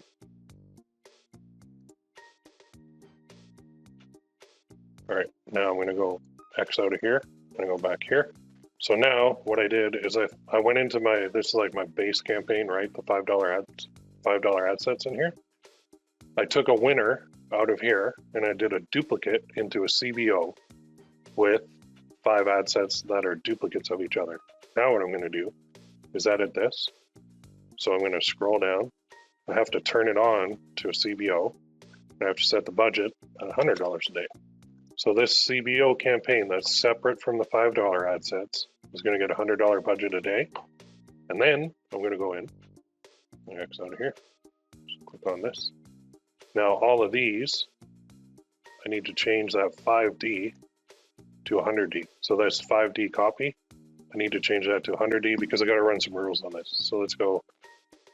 I guess I could leave, no.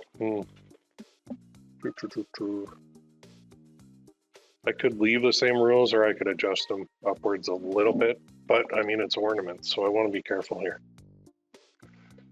What to do? I almost want to give them a little bit more ad spend. Nah, I'm going to leave it like that.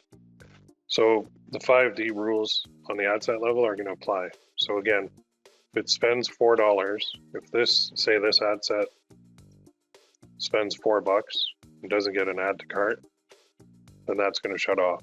Okay, if it spends $8 without a purchase, it's going to show. These are really low for CBO.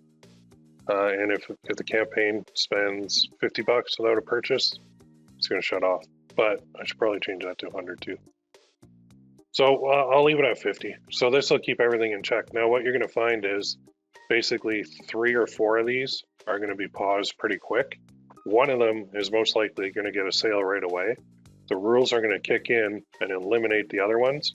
So why do I have 5 duplicates? Because each of these is going to hit a different bucket. So if we look at the audience size, it's 33 million people. And within that, so we're going to divide that by 5, let's see. Just for some math. So we got 33 million people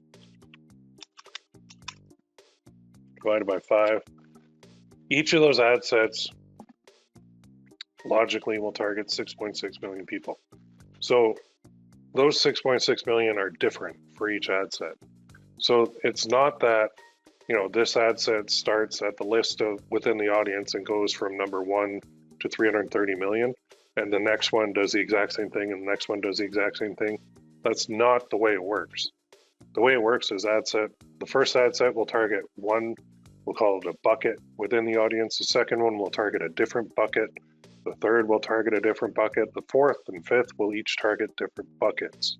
So we are breaking up that gigantic audience into 5 different buckets.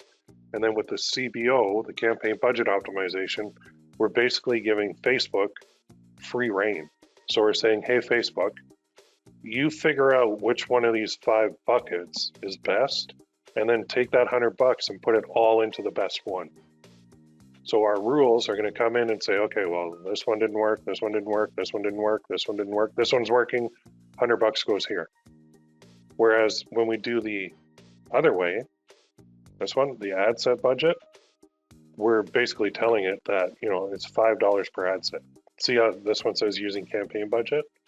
Oh, I didn't upload it. Well, I'm not going to yet, that's fine. It's using campaign bucket instead of ad set level. So it's going to take that $100 we gave it, and Facebook will decide which ad set gets to spend. Now we're going to use our rules to kind of guide Facebook a little bit and say, look, don't go nuts with this one because it's not working, but instead take, you know, just kind of pause the one that didn't work and go to the next one.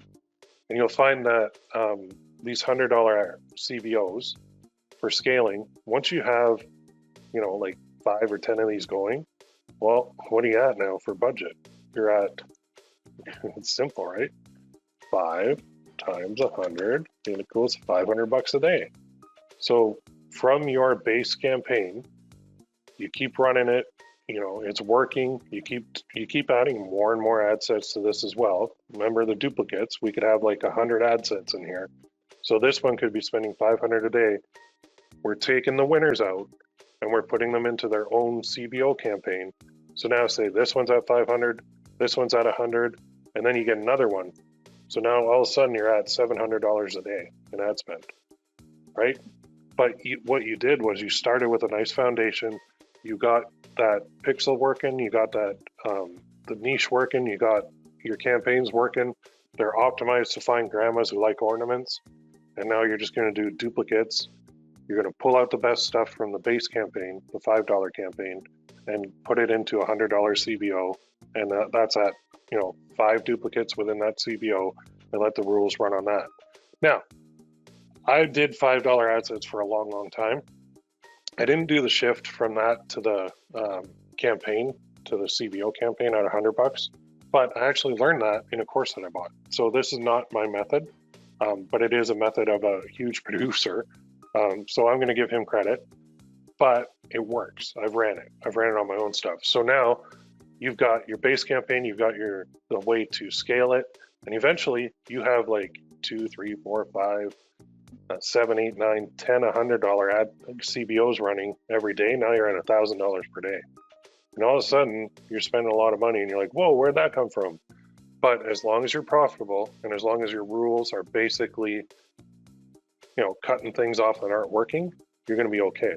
So I'm going to show you one other method, which is a huge, huge, huge method. And this is one that you cannot do I'm going to say until you have at least 500 or 1,000 sales on the ornament. Okay, so because we have time, I'm going to show you basically a third option here. So option one, where we're all going to start, is a $5 ad set campaign. Okay. Option two, well, kind of the next level from the $5, is to take the best ad sets, do duplicates into a $100 CBO. And the duplicates are the same ad set duplicated 5 times into a $100 CBO. I'm not using minimum or maximum spends on these. I'm just letting Facebook go. And my rules here are going to watch over everything. So now I've got another one for you. This one, like I said, this one is for the big dogs. Maybe we'll take some questions here. So basically just leave it and it cooks on its own. Yeah, true. Yep. So your job is to basically come in to this campaign, your $5 one, and every day you're going to have stuff that's going to be pausing. So to scale the $5 campaign, you're just going to be you're going to be adding more. So you know how we did all these things like happiness, prayer, family, whatever. You just keep adding more and more and more. That's the way to scale horizontally. This, with the 5 ad sets in the CBO campaign, this one is kind of scaling vertically because you're taking the best, you're kind of cherry picking the best ad sets from your $5 one and putting it to its own $100 CBO. I've also got a method that is just, it's a monster one. So I'm going to show you this one, and I'm going to take one from here because it does involve no interest. So this is one that I use when I really want to hit the accelerator and go fast. And the way this works is it's like driving in a auto car, right? The car that drives itself. This is what this is. So maybe we call it like the Tesla method. I don't know, but I'm going to do a duplicate of this just because it's easier. So I'm just going to do one dupe of this. I'm going to do a new campaign, and I'll show you what I call this. So we're going to go with the $2,500 4 ad sets. We'll call it the Tesla because it's self-driving. Okay, and this is a CBO as well. Okay, so we're really giving Facebook free reign here. Like I said, only do this if you have 500 to 1,000 sales of that product. So I'll do a dupe. And a bit of, okay, so you get this because I don't have this going right now, so I'm going to go here. Actually, let me X out of here. So this is in draft, so I'm going to go boom. And then I'm going to go edit. Oh, I don't know what's going in here. There. All right, so conversion, I'm going to turn CBO on. I'm going to go 2,500 a day. And I'm going to do the lowest cost. I'm not even going to use manual bidding. Now I'm going to click into the first one, and I'm going to call this 4-01. 01. So this is no interest, no targeting, no anything. All we're going to do is break this down by age ranges. So we've got 4 that we're going to do. So we're going to take it in a 5-year range. We're going to get rid of that 5D because we don't need it. We could call this 2,500, or actually Tesla. Self-driving, huge, expensive campaign. You gotta be careful with these. Don't run this, like I said, until you have mega sales. So never start this anywhere into the current day. You have to always go 12 a.m. the next day for this big one because you don't want to have pacing issues with your ad spend. Pacing issues means it'll blow through way too much money, way too fast. Now you also want to, on this, you want to exclude buyers. So you're gonna have to create, I mean, that's not the right buyer, but so for campaign number 1, we would exclude buyers. So you have to create a custom audience here. You can even click this and you can create it. Actually, can you create it from here? No, I don't have one created. So you're going to create a custom audience of buyers and exclude them. You have to make sure you do that. I don't have that created. So when you guys get to that point, if you're stuck, I'll show you exactly how to do that. It's very simple. Well, you know how to create custom audiences from the other trainings. Okay, so we've got women 55 to 59, so that's 55, 56, 57, 58, 59, 5-year age range. No interest targeting. And then we're going to take this copy. Now, with CBOs, you can set ad set limits. So you can set a minimum and maximum. I don't on these. I know some guys say set a minimum, so you make Facebook spend X amount on one ad set, to even it out. But I'm not. I'm hands off. I'm saying, hey, Facebook, go for it. So not for the faint of heart at all. There we go. Got rid of that. And then I'm just going to do. So I'm going to change the way this goes because I want this at the front.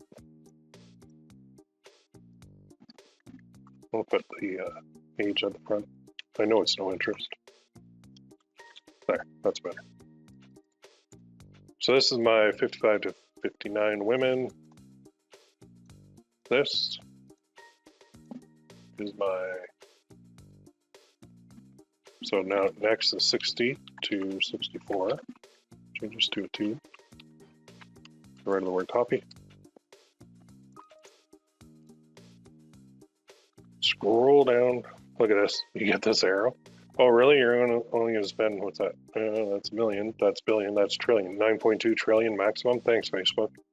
Like, holy bugs. Imagine you saw that and you didn't know that it was just a bug. Like, really? You're going to spend 9.2 trillion maximum? Okay, thanks. That's cool. If I could spend 9.2 trillion, I wouldn't be on Facebook at all. I'd be sitting on my private island somewhere drinking margaritas. Okay, so there's 8 million in this one. All I'm doing is changing the age range.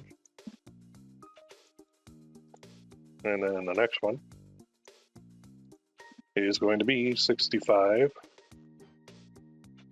Oh, actually, what did I do? I skipped. Oh no, I gotta do one lower. Actually, I can only do 3 on this. 3. You would want to have 4 ad sets, so I can only go 65 plus, so I'm gonna have to do one other one here. Usually I'll start at like 50, but for grandparents, a 50-year-old grandma it happens, but I think the odds of them being a little bit older are better. So I'm gonna go like this, show you a little adjustment on the fly. 17 million there. I can't go beyond 65, unfortunately. I wish I could do like 65, 69, but I can't. So I'm gonna go here, and I'll just make one adjustment because I do need 4 ad sets for this. So I'll do a dupe, and I'm gonna just do like 55 plus. So there will be, although they appear to be overlap, it's really a lot of freedom that we have in here. So I did 2 10-year, I did 1 55 plus and 1 65 plus because I had to, because I ran out of age ranges. So let's go ahead and drop this down to 55 plus. There we go. So this is going to be my gigantic one, which is good because if you're spending, $2,500 a day, you're going to burn through a lot of different, a lot of people, right? So that's a good thing. All right, so that's how that looks. I'm going to, actually, let me just pause these and upload them just to make it more clean. It's funny, I was working in another account last week and was testing a bunch of necklaces, and it was an old account, and I changed the name, and then I uploaded like a campaign. It worked, it was fine. I uploaded like 4 more necklaces to test, and then I got banned. So I'm like, oh crap, here we go. So I thought it was going to affect all my other ad accounts, but it didn't. Thank God, it just stuck with the one. So I peeled. About 3 hours later, I got it back, and then I went in to like fix something. There was an error in one of the campaigns, and I hit upload, and then I got banned right away again. I'm like, oh crap. So I peeled. I just sent a message. I'm like, well, you said I was okay, and then I went in, and then I got banned again. Can you just fix this? Like, I don't know what's triggering this. And then it took like 4 days for them to finally give me the account back. It wasn't this one, it was a different account, but still nuts. So I did pause that because, I don't want to run 2,500 on a necklace that I don't know. Oh, where to go? Reload. Is that it? No, it was number 4. That's it. Oh, it's down here. There it is. So this is my big daddy, the Tesla. We'll call it the auto drive. So for rules, I'm not going to do a rule where I say, if you spend $4, pause it. I can't do it on this. I have to give them more free reign, but we can put in basically if we touch this, we're going to mess up the optimization. So we want to be as hands-off as possible, but we can put like a safety rule in place for this.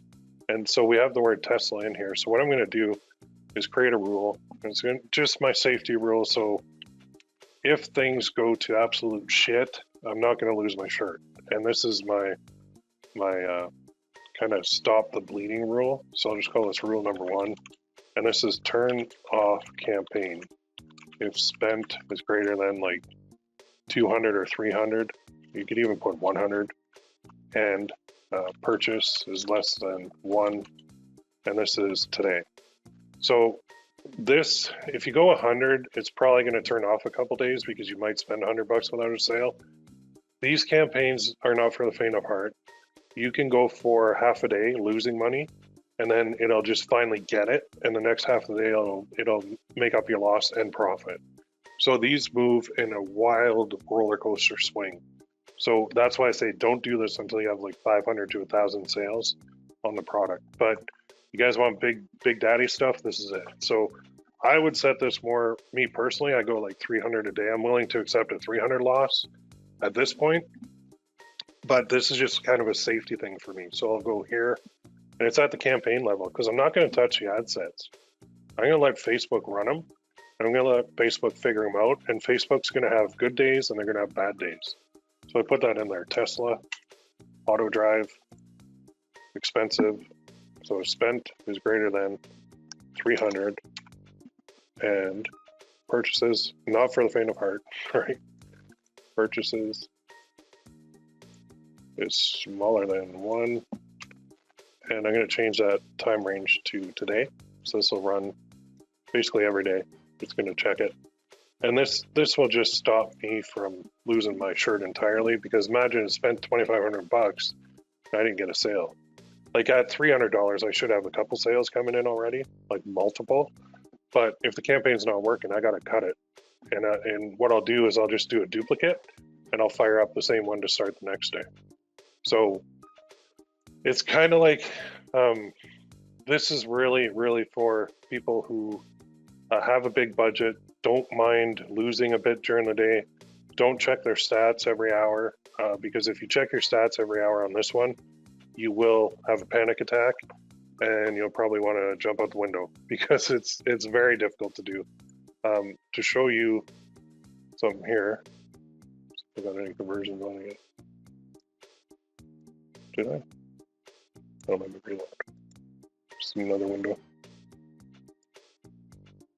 Yeah, so I'll show you what it looks like live. Here's one. So all I'm targeting, see I broke it up. This is a live in the daughter niche. You can see I'm at 148 spent. I only have 1 add to cart so far today. So like I said, it's not for the faint of heart at all. It's actually, I'll hit refresh, see if I spent, watch this, 148.04, 150. It's spending money like mad. But it's figuring out, you know, this one I just launched this morning actually. Because the other one had to pause it because it was not working. So all I did was a duplicate, and I kept it going. So you can see this is a live one. This is Tesla, 50 to 54, 55 to 59, no interest. I went worldwide too, 60 to 64. These are huge audiences. Okay, so I am doing this method, but even for me, I'm like, man, I'm down like 150 bucks. I haven't got a sale, or have I got a sale? Sometimes tracking's behind too. See if I got any. Second here. Must have got some. Nope. Oh, wait, yeah. Okay, so go here. So that's 413.93. See if I got any. Yeah, I got 2. So you can see that it does work. Tracking is a little bit behind on that one. That's why it's not showing. So those are kind of my methods that I'm using. Those are my go-to. I have other ones, and I have like manual bidding ones, and I have lifetime budget ones, and I have the Costanza method. They all work, but right now the 3 that I'm showing you today are my go-to. These are the ones that are my solid, best performing campaign methods that I have. So the 5, well, I shouldn't say that because the CBO study and the Sabo work very well, but I'm actually shifting the Sabo more to this $5 ad set one now, just based on the course I bought. And I found, you know, I buy stuff for golden nuggets, and I'm a student too. So if I see something that's working, I'm going to test it. And if that thing is working better than what I have working, I'm going to do that. And then I'm going to teach you guys that too. So you guys get the benefit. You didn't have to buy the big expensive course that I did. And you can still get the benefit of it. All right. So start with the $5 ad set campaigns, do duplicates in there. When you get a really good winner, like 3+ sales, move it to its own $100 CBO with 5 duplicates of the ad set inside that CBO. Have your rules running on both the $5 ad sets and the $100 CBO. When you get 500 to 1,000 sales, now you can go berserk if you want. You can go up to the Tesla method, which is like 2,500 daily budget, and it will lose money for part of the day, and then it'll come back just swinging hard, and you'll make a lot of money. So that 2,500, if I'm making even 1,000 profit off that per day, I'm pretty happy. So that means I spent 2,500, I made 3,500, I put $1,000 in my pocket. So you know all those big screenshots you see online? All those guys are doing is spending more money than you. That's it. They found a winner and they're spending more money. So there is no magic voodoo dance that you have to do. There's no targeting secrets. There's no super duper campaign setup secrets. There's nothing like that. And actually, the simpler that you set up a campaign at big budgets, the better it's going to perform. At low budgets, it's kind of the opposite, because I think all these $5 ad set ones are picking up the low-hanging fruit every single day. But as soon as you get to the big budget ones, they're not picking up the low-hanging fruit anymore. You're getting into the high-cost auctions as well as low-cost auctions, so you're getting a mix. That's why the performance fluctuates so wildly on the high-budget ones. And I've found lately that when I run like a $2,500 a day or whatever it may be, sometimes it won't last because the rule will shut it off. Like it'll spend 300 without a sale and kick it off. And then maybe another one will come in and perform better. But I don't know if anybody's going to get to the 2,500 a day level yet, but it does happen. It does exist, and it is possible. Some guys spend like 5,000, 10,000 a day. I haven't got there on any product yet this Christmas run, but I'm thinking about it. Because I actually have 2 that I could probably do that for. It's just very difficult to sit here and watch your screen go with like that much spent and making, you know, feeling like you're losing money. So, let's see if that made any more sense. 1,500. Yes. All right. So we're making money. We're good. It's only 10:50. We're at 500 sales. The bulk of these sales yesterday came at night. So the morning was kind of iffy. The afternoon stunk. And then the evening, it was like, whoa, what's going on here? So that's what happens. Anyway, if you have any questions, post them in here. And if not, we'll see you in the forums. Oh, there is a question here. So basically, you just leave it and it cooks on its own. Yeah, we did that. What is the best you have done with that $2,500 setup? One campaign, I spent about 50,000, and I think I made about 75. So I profited about 25,000. There were some days too that just didn't perform at all. And it's hard because I don't like to run stuff on Mondays, and usually Mondays would suck up my whole budget and lose. Then I feel like turning it off, but then I knew Tuesday was coming. And then this week, Monday was actually better than Tuesday. So I have no idea why. It makes no sense. But yeah, you can spend a lot of money real quick, but you have to have a lot of money coming in order to spend a lot of money.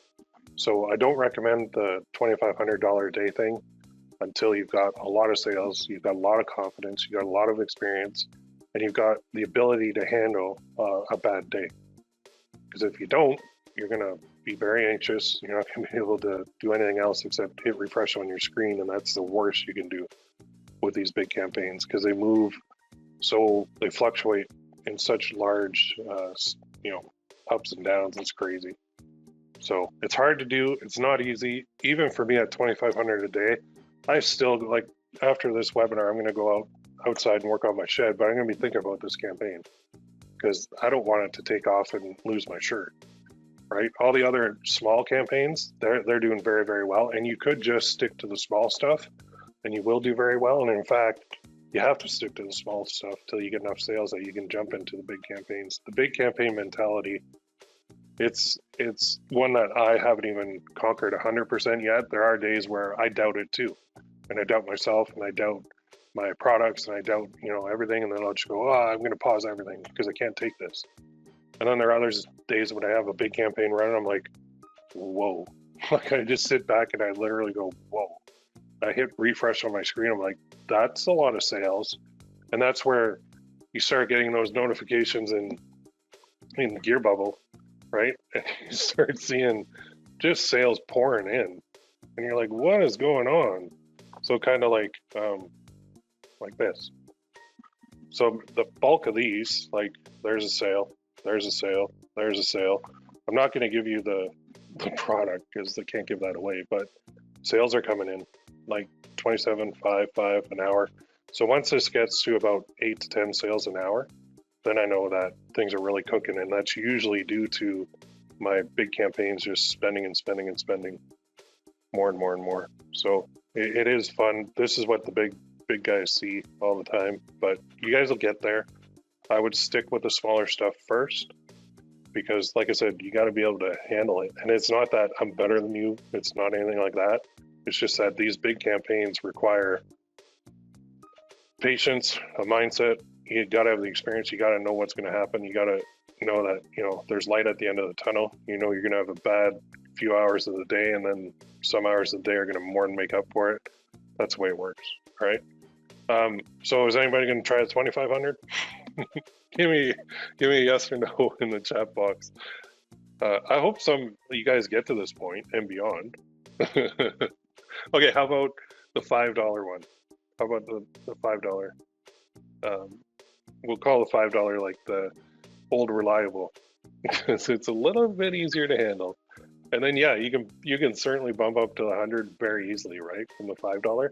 But going from 100 to 2,500 is like, whoa, Jesus. So I would go $5 to the $100 and do, you know, I'll keep doing dupes in the $5 and then do cherry picking your best ones to $100. And that alone is enough to get you guys to really, really big days without a problem. Okay. All right. Yeah. The $2,500 it's fun when it works, and it's the worst when it doesn't. So like I said, the emotional side and the mindset side of paid traffic is something that you don't know until you experience it. And I can tell you that the more you spend, the more your emotions fluctuate. Like my wife now can tell when my campaigns are tanking because I'm in a bad mood. And I'm trying to work on that because I understand that, you know, it's not going to be positive 100% of the time, 7 days a week, 365 days a year. You will have days where you lose. That's just a fact. And it's not that you did anything wrong. It's that you're dealing with humans, and humans who are seeing your ads just aren't buying it. And then you throw in the factor of Facebook, who has this weird algorithm that nobody knows. It's like a black box. So they might decide, well, today, you know what? We're not going to give Will very many sales today. And I literally think, I don't know if a guy's like watching my account, you know, at a Facebook headquarters and going, yeah, Will's been bad, so don't give him any sales today. Like, I honestly feel it's that random. It's crazy. Yeah, maybe next Christmas for the 2,500. But at least you guys know it exists, and you know that it is possible. And that's not even like I do okay. I'm very consistent, but I'm not even the biggest fish in the sea, honestly. There are guys that do a lot more than me, and the way that they get to the really, really big budgets is by simplifying, just like I showed you. So that's where all the targeting and everything just goes away. All right, I think, did this get approved yet?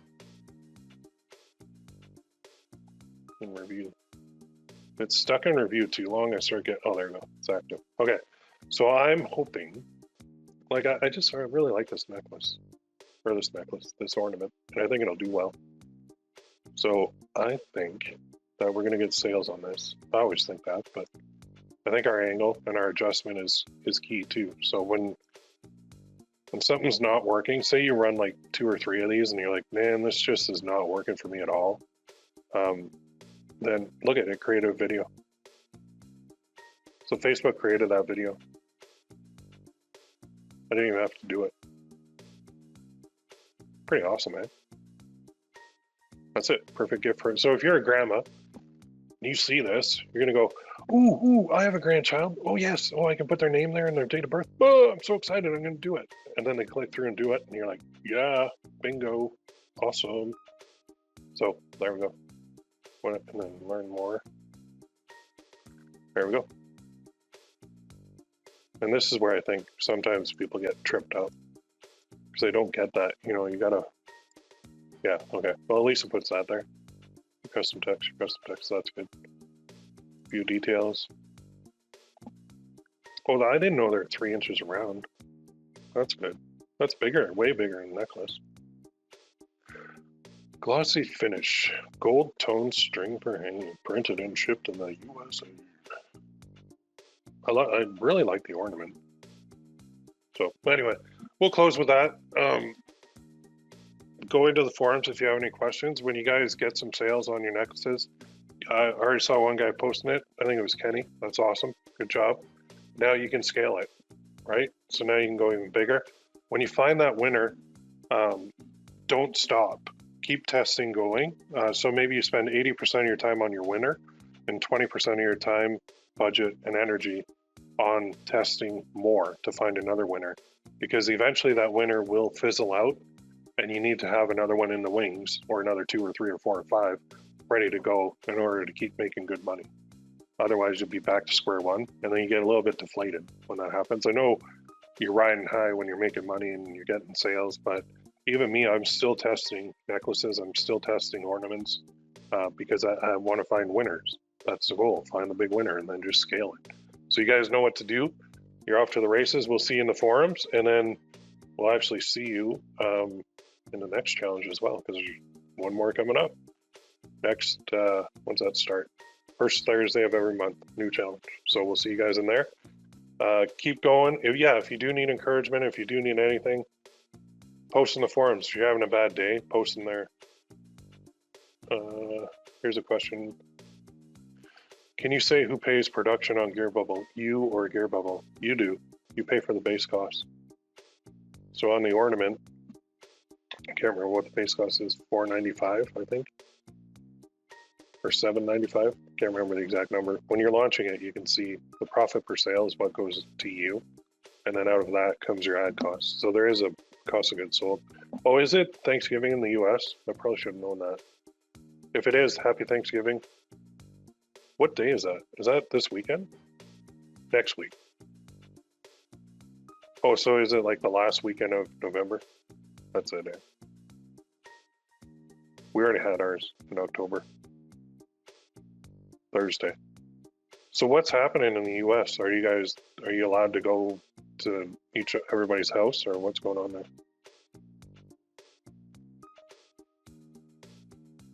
So on bad days, your wife would wish you would not bring your work home. Yeah, exactly. Except I work at home. So, and oh, it's funny this morning. So my wife is a teacher, and she's actually teaching remote. So she's one of the remote teachers, just because there's so many kids that are on remote learning right now. So she actually goes into school. She has her own portable, and it's just her and a computer, and that's how she teaches every day. But she goes, man, some days I wish I could just be like you and just work from home. And she goes, but then I see like there's really no separation for you from work and home time. And I go, no, I don't really differentiate between work and home. I just kind of, during the day, like for example, after this, I'm going to go work on my shed for a couple hours. And then I might come in and have some lunch. Well, actually, no, I'll come in and have some lunch in an hour. And then I'll go back out and work on my shed. Then I'll go pick up my kids from school. And then maybe later tonight I'll run some, do some tweaks on some campaigns and that kind of thing. But I got to spend time with the family too. So I'm trying to figure out the balance. But she said, I don't know how you do it. I don't know how you stay here all day. And I don't know how you don't leave. And I don't know how that works for you. And I'm like, it took a lot of time. Like I've been doing this for 13 years now. But now I just realized that I'm not the kind of person who can work on a schedule. So I just kind of work when I feel like it, and that works for me. But for her, she's more of the teacher, like, here's our organization, here's our day plan, here's what we're doing, here's do. So for her to escape the house and go to a portable to do her remote learning, that works for her. But then she sees, like, I don't really have to get dressed. I don't really have to You know, if I don't feel like having a shower in the morning, I'll have one in the afternoon, that kind of thing. So it's just a whole different world. Oh, so the U.S. is each place is a little different. Only 10 for us at the house. Oh, okay. Oh, that sucks if you only have 10. If you have a big family, that's no good. I think here in Canada they were saying they put something in place where you could only go out for dinner at a restaurant with 6 people. And I'm like, okay, I have 7 people in my family. We live together. We're together like all the time. But I can be in my home with my family, but I can't go out to a restaurant with my family because I have 7 people. So what's up with that? Like I don't know, a lot of this stuff is kind of weird. Doesn't really make sense, but who knows? We got to do what we got to do. Okay, I'm gonna close that off because my shed is calling, and we'll see you guys in the forums. We'll see you guys in the next challenge. Keep me posted on how you guys are doing with the ornaments, and keep testing till you find that big winner, and then go ahead and scale it. All right, awesome. Everybody have a great day, and we'll talk to you soon.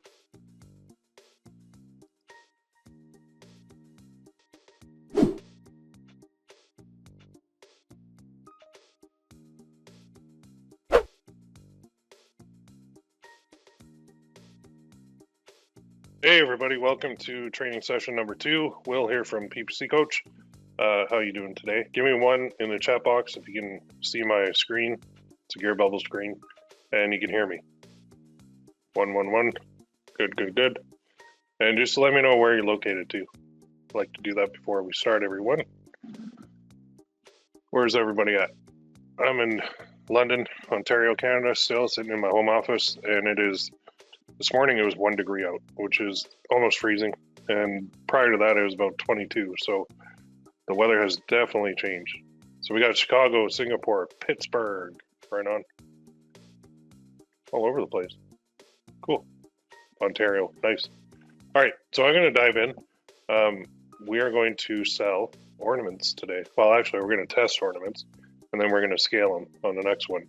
So I'm going to show you guys, I got to thinking, a lot of people who are getting into Facebook ads, maybe they're a little bit new to it, or they have a new ad account, or their pixel isn't really optimized fully. And I know when I say pixel optimized, I mean like their ad account, their campaigns is not optimized, so don't worry about that. But so what I did is I took one of my old ad accounts and I just changed the name to Ornaments. So I haven't run this one since 2017, and I was running a Sun one in here.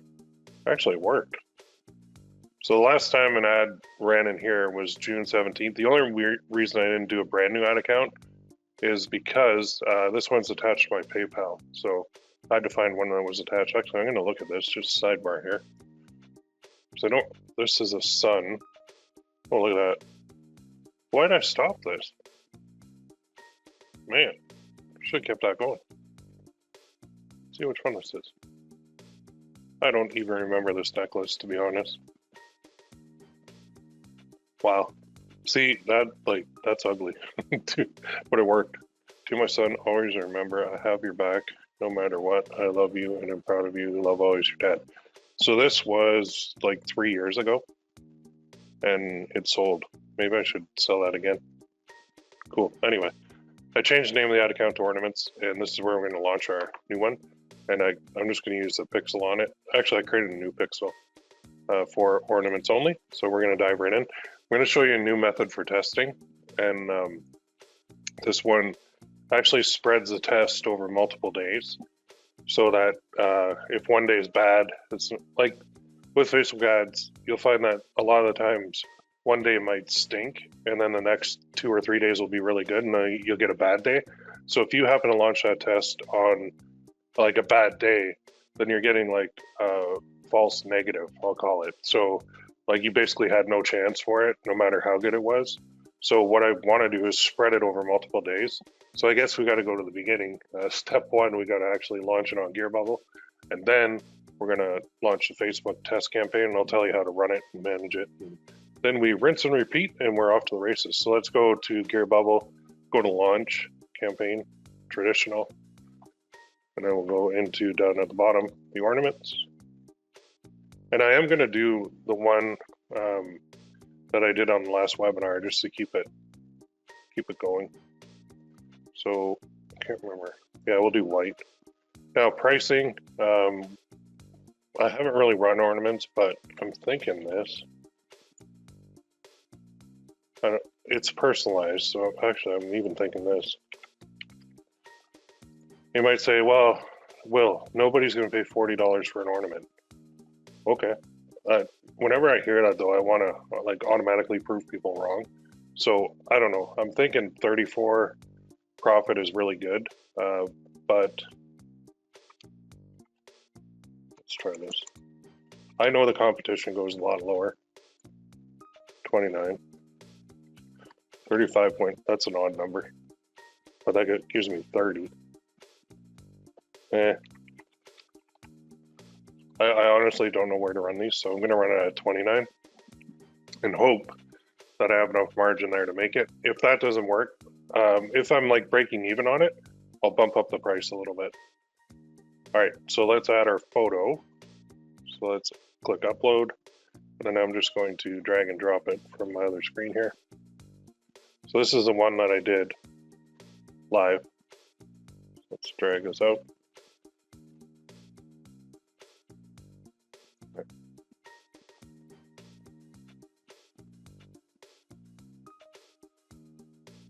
Good. And then we have to add a text layer right there. We're going to move that down. Then we can change the fonts on it too if we want. I found a good one before and I can't remember what it was. It might have been that one. Not that one. It's got to be like bulky. Kind of works better. Well, actually, it's not bad. Dad hand. Wow. What was that other one? James. Weird. I usually go bulkier like that, but I like that dad hand. That's interesting.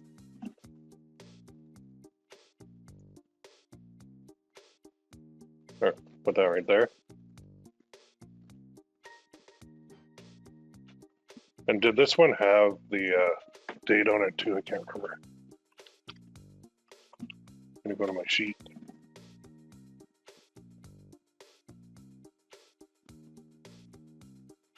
That's it.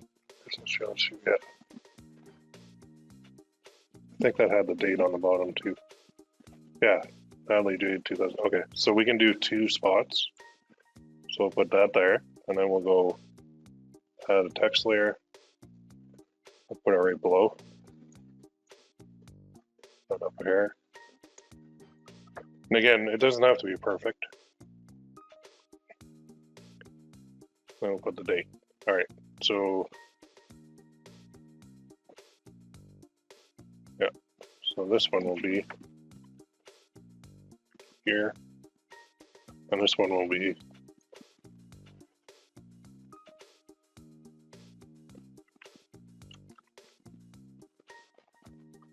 there. There we go. Now you can do all these other colors, but I'm just going to leave it on the default. And that's pretty, so we've got our ornament basically ready to go. So let's go next step. And then in here, we're going to say,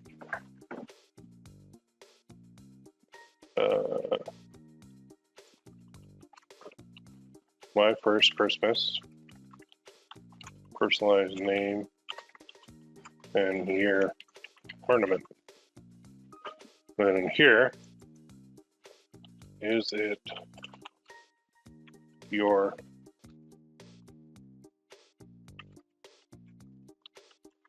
baby's first Christmas? Congrats. You will want to remember this one forever. Why not get a beautiful ornament you can hang on the Christmas tree with their name and year of birth on it. Get one now and treasure it. I'm probably going to say much the same in the ad too. Treasure it forever. There. And that went bold, so I'll just highlight that. All right, so we're going to end this at 10. That's just how long they take the orders until. And in here, we'll go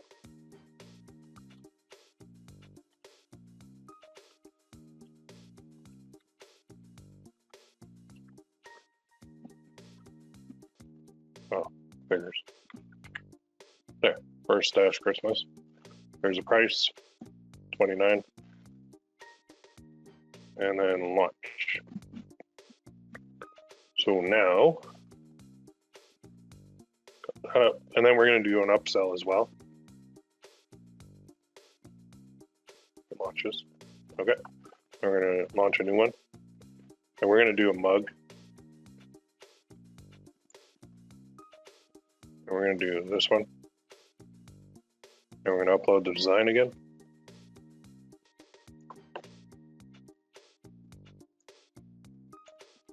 And then we're going to add a text layer.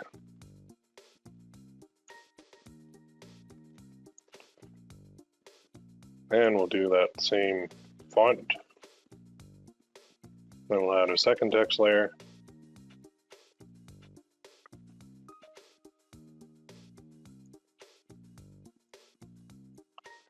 And we'll do the same font. I'm going to make this one a little bigger. There.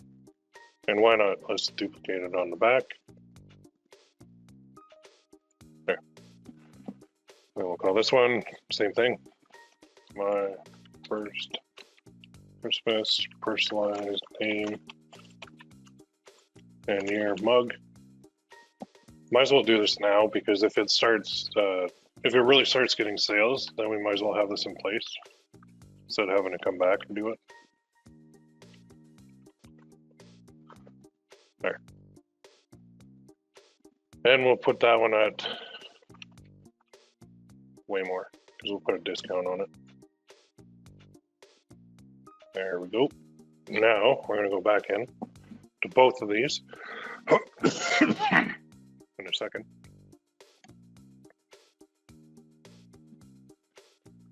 Let's go to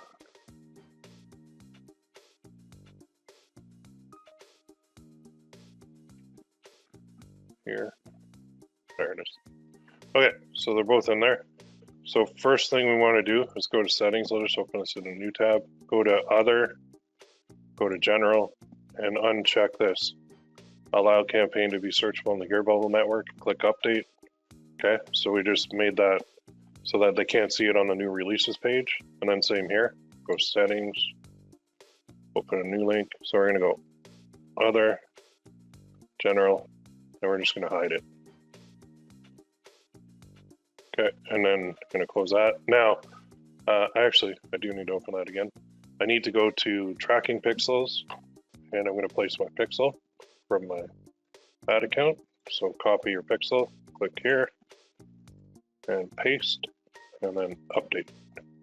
So there's my pixel, and then upsell. Click that, turn it on, and we're going to select this one, scroll down, add a discount. We'll put 25% off. And click update. Now, if I'm moving quick,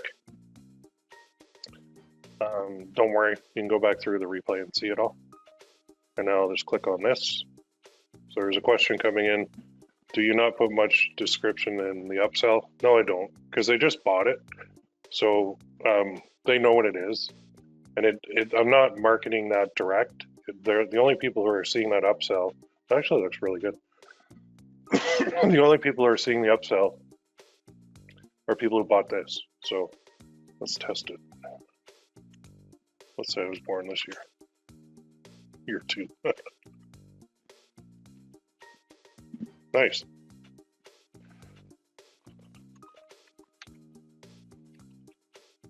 See how many we can do. Oh, see if it fits. That's good. Love it. Love it, love it, love it. Okay, just got to reload this because I got to get the actual name here. And okay, there we go. So now, I'm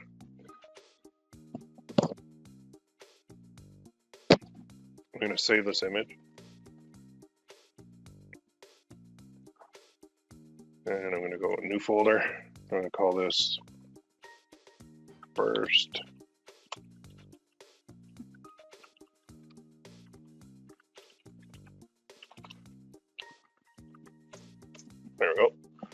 save it right there. And then I'm going to use Photoshop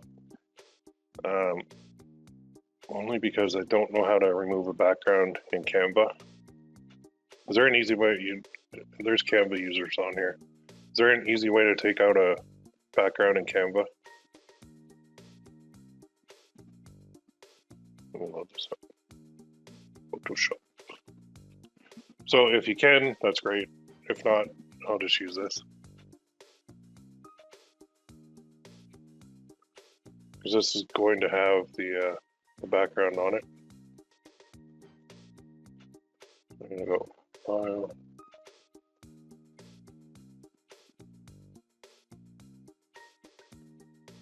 Open.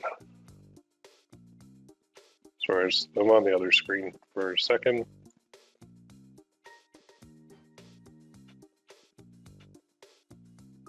There we go.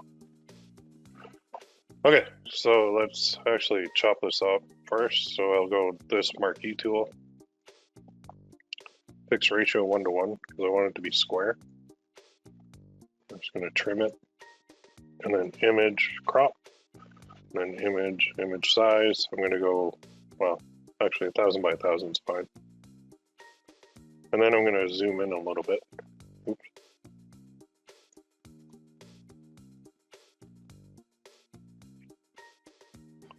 There. Well, actually, to fit on screen, I should have done that. All right, so I've got a white one. So that's fine. I can actually export this as one option. Export, quick export as PNG, and I'll go 1000 because it's square. I'll go white. Now I'm going to remove the background, so I use my magic wand, and I click here. Oh, that's not good. It didn't take it. Oh, I gotta change this tolerance. Put that down a bit, maybe 5. Oh, thank God. Okay, so it took it. I changed my tolerance from 50 to 5. Just so that I hit delete there. Now I've got the ornament on a background that is transparent. So what I'm gonna do is actually add in a Christmas scene back here. So let me move this over. I'm gonna go to here. I'm gonna go type in Christmas. I don't know, Christmas something. Oh, it had Christmas background. Why didn't I do that? Nice. So these are all free to use, right? So if I actually like this one popped at me, so that would look good with the ornament. So let's download this. So it's right there. So show in folder. And I've got it in my folder. I'm going to open with Photoshop. Okay, so I got it. So I'm going to select all, edit, copy, go here, edit, paste. So now I've got it. I'm going to drag it down. So it's really big apparently. So I'm going to hit my move tool, and I'm going to press Control T. I'm going to resize this. Oh yeah, it's huge. So I'm going to have to drag this a couple times. I guess I could type the numbers in too. That is a big file. Okay, here we go. So I got that on there. Is that even going to fit?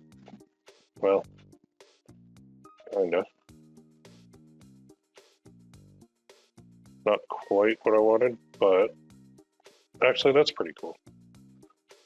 I could even put it on a tree if I wanted. So let's just put it kind of like that. Drag that down a little hair more. There. So that is going to really catch the eye. So let's hit the move tool and then file. I'll save this as a PNG too. Right there. I'll just save it as front 3 PNG. This way I can replace the background. I can turn off the background and put any other one in there I want. Click export, and I'll call this gift. Let me just, I'm just curious if I can find Christmas tree.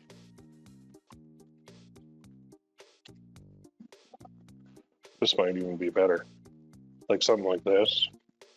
Or actually any of these. Even the blurry one, that's kind of cool. Very artsy. If I could go this one. Actually, I'm going to do this one. Let's show in folder.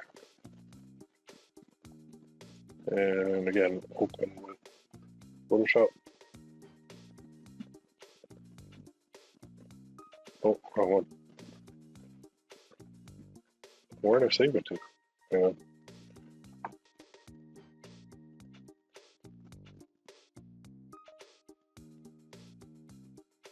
Pre-download.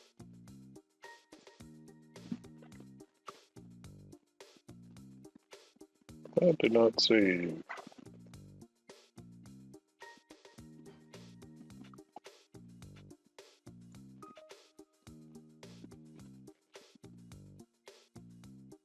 Don't need that big.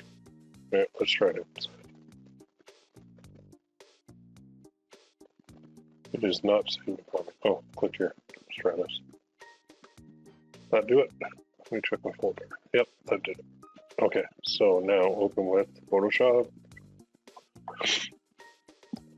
Select all, edit, copy here, and then I'll just turn that one off. I'll edit, paste, and then I'll go press Control T. And up here, see these sizes? So X is 2304 pixels by 1536. Actually, I'm just going to drag it. I just always drag it. It's easier. Thought I downloaded the smaller one, but I guess I didn't. But this looks pretty cool. If I can get that one ornament up there.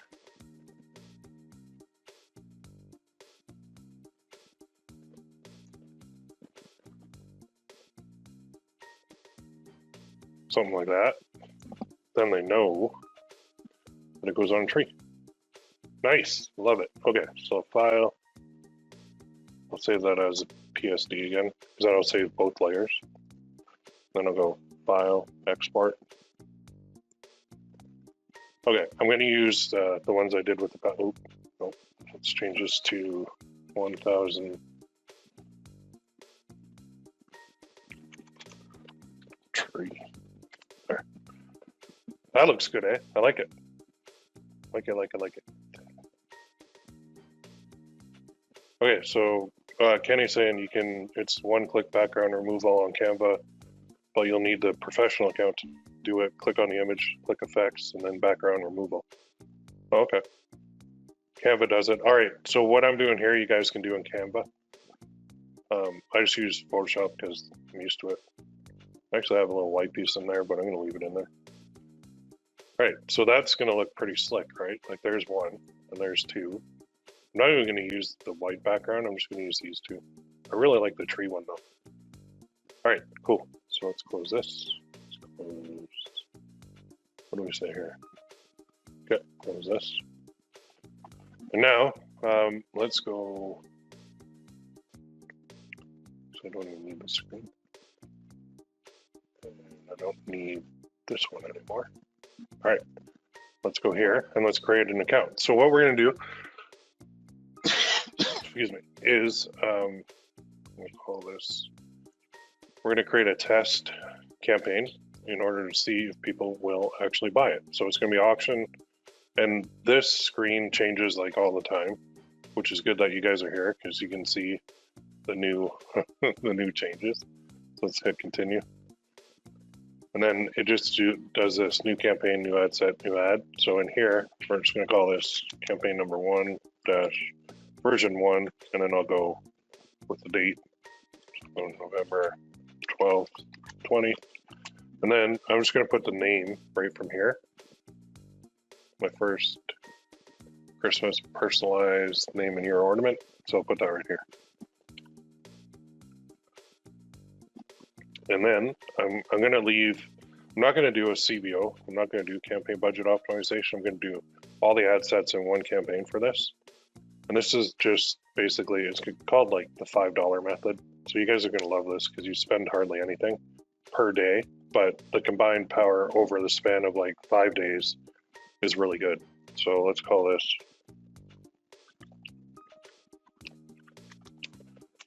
and then we'll go the date. No, actually, we're going to put the interest here. And then we'll go the date, November. And I'm thinking, I don't even know if females will buy this more than males. Oh, I wonder. I think I'm going to have to put them both together just because I don't know who's going to buy this. So I'm going to go 25 plus men and women. Because I'm thinking if this is a gift and I position it as a gift, that means that the parents could buy it, the man or male or female, or male and male, female, female, I don't know. Or the like aunts could buy it, or the uncles could buy it, or the brothers or the sisters, or moms or dads or grandma or grandpas. Like basically anybody could buy this as a gift for somebody who's pregnant or just had a kid. So targeting wise, we can basically show this to anybody. I mean, there's not really, well, when we dig down into, I'll show you. It's easier to show you. So let's go USA to start. And then we'll call this 5D for $5. So just put that on there. Now we're going to use the website conversion, website pixel. I have an ornament pixel. And I don't have anything on it. This is brand new. So I have the only active event I have is view content. The inactive are all these other ones because I don't have a sale, but I want purchase. And then you'll get this message, which is your app may not be optimized for conversions because we haven't received any activity. Well, of course you haven't. I just created it. So why even say that? Like, I don't get it. We're going to use dynamic creatives. So click that and click continue. And then the daily budget is going to be $5 for this ad set. But I'm going to start it right now because it's such a small budget. It's 10:23 in the morning. Now, down here, we're going to go location. I'm going to change that to USA, although we can expand to worldwide later. The US market right now is, I know things are unstable with the guy in the White House who is refusing to leave, but it's actually still profitable. So I'm going to go 25 plus, all genders. For our detail targeting, I'm going to turn that off. And now for targeting, I can split up a little bit. So there's no interest that says, like what just had a baby, I wish, but there's not. So you could do this, parents, and then you'll see this one, which is a really good market to target. So what we could do, you can see there's 1.1 million people in here.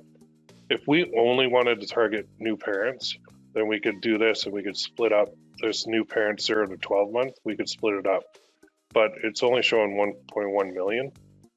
So, I mean, there's a lot of different ways to approach this. New parents is definitely our target. So maybe what we should do is just split up this audience a little bit. So what I'll do is I'll actually make a little adjustment on the fly here. I'm going to go with women first, and I'm going to go 25. I'm going to split the age range. So I'm going to go 25 to, what is it, 35 to 44.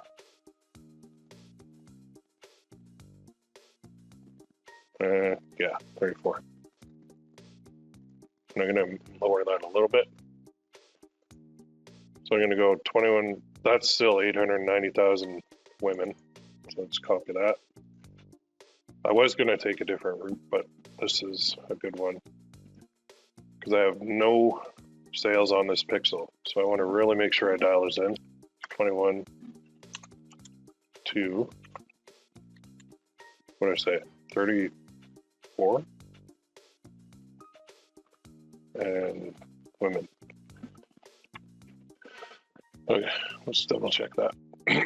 USA 2134 women, new parents. Okay, I think that's a good target. 890,000. That's actually a really good target. I'm really happy they have that one. So I'm going to go like that, and then I'm going to paste it there. And I'm just going to run it on. Actually, let me move this over because I know people are following my pages like mad.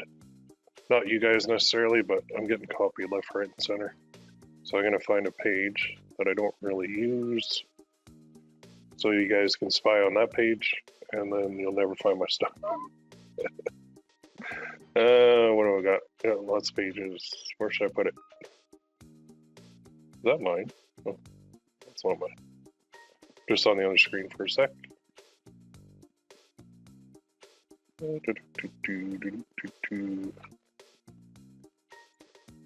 go with this one. I think people are already spying on this one, so I don't care. Giftville, that's where I'll put it. All right, so now we are going to get rid of these messages over here. So just go grab the URL, copy, scroll down to this big red box and paste it. That'll get rid of one. And then we need to upload the images. So select images. Yeah, that's the only ad I ran in there. Oh, okay, upload. And we're gonna go to our folder. And we're gonna get that one and that one. So we're going to use dynamic, which means Facebook's going to put together the image, the headline, the image, primary text, description, and buttons. They're going to mix and match them for us. They'll even create a video off of this automatically for us. And when we're going to leave optimized creative for each person turned on, which is always a good thing. Now here's where the primary text we say, go back to our thing. You want to remember this one forever? Okay, so we'll say,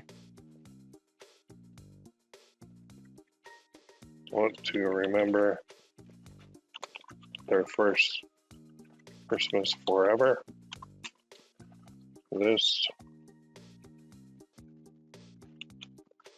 personalized ornament is what you... I'm trying not to use the word you or your, is the solution.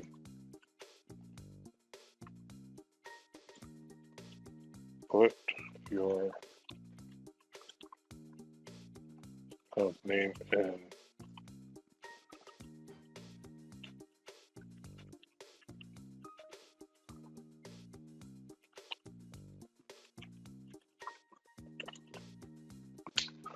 So I'll say that, and I'll do another option, and I'll say personalized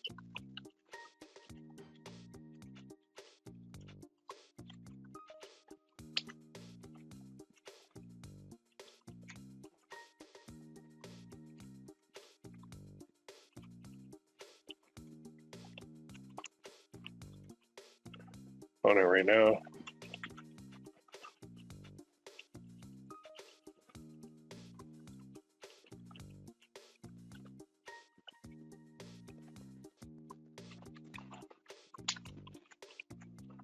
There, something like that.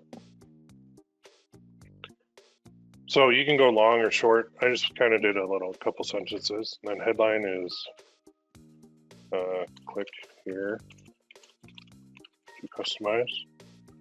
And then I will add another.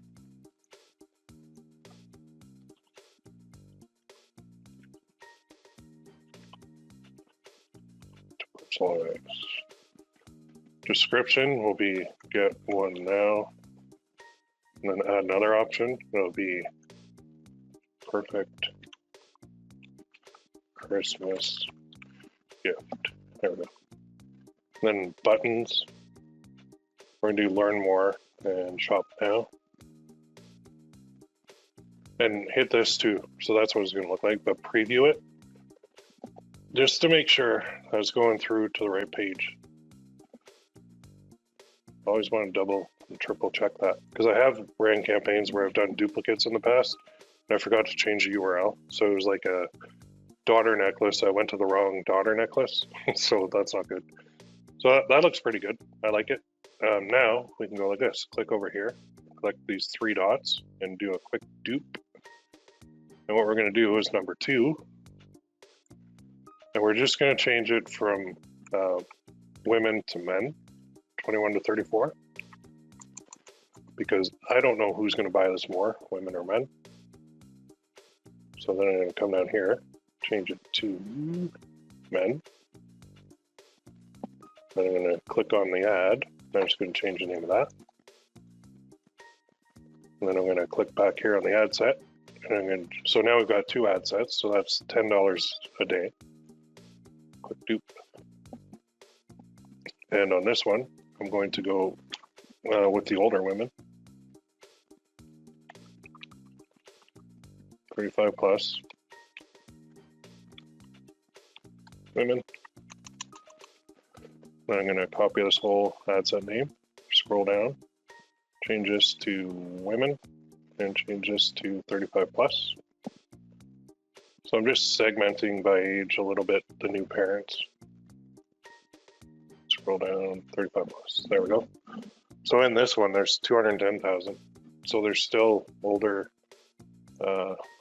ladies still having kids, right? That's cool. And then we'll go click that, and we'll do the male version. We're just going to do 5 ad sets. 4, and then we'll go M. So, wait, 5 is only 25 a day. Well, I might do more. Go down here, do men, and look at this number, 30,000. So, smaller. So there's all our new parents, split by ages, and then let's go here. Let's do a quick dupe. And then we'll go in here, and we're just gonna edit this. So when you click suggestions now, you're gonna see a whole bunch of others that pop up. So what I would say, like looking in interests here, and I am gonna do a couple more. Things like breastfeeding, diaper, baby shop, children's clothing, baby shower, baby transport, online shopping, engage, breast pump. There's a whole bunch of good ones in here, infant formula. So let's start with breastfeeding. So we're actually going to remove, or do we even need to? Yeah, we're going to remove new parents. We're going to put this down to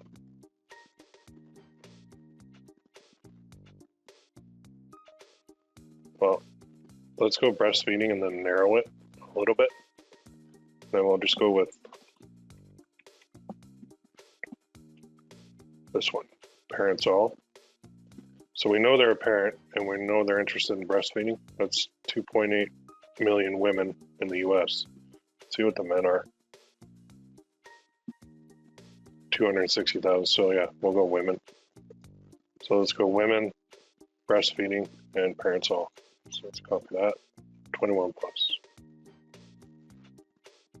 Just to give it a little bit of difference here. Breastfeeding and parents all. And we'll do 21 plus. So we'll do women. Move the word copy. And I'm just going to scroll down and double check that. And okay. And then I'm going to click on the ad. Oh, I didn't change the number. Change that to 5. Go here. So I am going to do more ad sets. You can stop at 5 if you want, but I'm going to keep going because there's a lot of good interest in here. So let's click this. And that is women only. So let's go click dupe. And now just scroll down to the breastfeeding one and hit suggestions. You see breast pump, diaper, nursing bra. Ooh, that'd be a good one. Birth, right? That's a pretty good one. Pampers, baby bottle, baby shower, pacifier, baby transport, Huggies, powdered milk. So here's where we can get into brands. So if we do Huggies and parents, that's 830,000 women. 20, and let's try men. A lot lower, but still they could be buying it. So let's target women who like Huggies and our parents. If they like Huggies, then odds are they have a kid in diapers, and it could be a new kid. Now, I don't know if it's a new kid though, so this might not work, but it's worth a shot. And then we'll go here, change that number, yeah, to 6. There we go. And then here, let's do another duplicate. So we're at 7. Here. Now, let's say we wanted to target like the grandparents. This is a little trickier because we don't know how we can do that. We'd have to do it demographically, really. So let's keep going through here for a second. Johnson's baby, baby shop, mother care, baby center, mamas and papas, breast pump. Whoops, event. Actually, I'm going to do this first. These are just ones that I know they're going to be people with a kid who might be having the first Christmas. So the other thing, when you target females who are pregnant or just had a kid, the odds of them having friends that just had a kid too are very high, because typically in their circle, in their social circle, most of them get pregnant at the same time. So if one is a couple months behind or one hasn't had the first Christmas yet, then this is something that they will buy for their other ones. So yeah, I'm thinking, somebody's saying grandparents, I'm thinking grandparents, just not entirely sure. Like with this one, it's the first Christmas thing that's throwing me off. So once we have a little bit, like a bunch of sales go through this, it'll be very easy to target because we can rely on the pixel a lot. But right now I can't. So if I want to target grandparents, how would I do it? Well, I can go in here and I can type in like,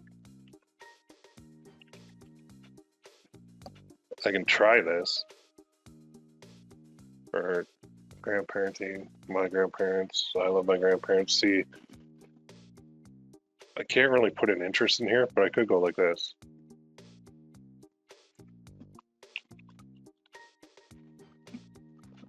So there's friends of people with birthdays, friends of men with a birthday in 7 to 30 days, birthdays in a week, friends of women, friends of men, friends of recently married, friends of newlyweds, friends of newly engaged, friends of animals, nature, friends of NRA, Shark, Soccer Team, the Earth, Canton. Not really. I wish I had friends of people who just had a baby. Let's try this. Grand. Yeah, that's not gonna work. So demographically, if I want to target grandparents, I'll show you how I would do it. I would go basically older. Like at what age should you become a grandparent? 60? And then in here, there's not really anything I can put for the detailed targeting. So I'm going to try this, 60 plus women in the US, and I'm going to leave that wide open just to see if I can get any bites. So let's go, no interest, 60 plus women. If I could spell interest, that'd be great. Interest. Copy. So demographically, I know if it's a female 60 plus, she's probably a grandparent, but I'm just kind of doing demographic, no interest targeting. I like to save this for later, but I'll throw it in here just as a test because it's only $5 a day. So I'm gonna go, so that's how I target like grandparents. That's a female, that's a grandma. I could do grandpas too, but I'm gonna do that because I want to go back here and do a couple more of these. Do a quick dupe of that one, and I'll change this to 9. Because there's a couple other good interests in here that I saw. So if I go Now you could even do breast pump and new parents if you wanted to, because then we know for sure that it's going to be their first one. But breast pump, like breastfeeding, nursing bra is another one. You know that they've got a newborn. Actually, I like this one. So I know that the nursing bra thing is huge. I don't even have to go with the age because nursing bra, you know, this might even hit grandmas, because if they've been looking at like nursing bras for their daughter, then this will hit it, and that's a good clue that you're targeting the right people, because that lady has a daughter who's actually pregnant and just had a kid. So just another way to look at it. So that's number 9.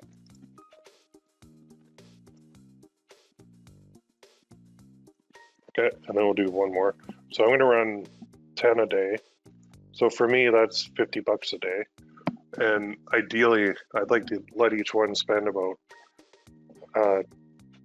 well, like, what's my profit here? 25? Something like that. I'll check it in a second. Let me finish this off, then I'll do the rules on it. So let's go here. Oh, baby bottle. I saw one, Philips Avent. Look at all these. Diaper bag. Baby transport. That's huge for Graco. Well, I think baby transport's a good one. When yeah, 450,000, that's good. The women go nuts over this, the baby transport stuff. They want to make sure the seat is right and everything's perfect. And I remember the first drive home with my first daughter in my car, and I wasn't sure if I put the car seat in right. And I was worried, and I was like cursing out everybody who'd like come near my car, because I'm like, stay away from my baby and all that stuff. But now, well, like by the 5th kid, I was like, strap her on the hood, we're good. Well, not technically, but you know what I mean. Anyway, that we've got a good mix in here. We've got 10.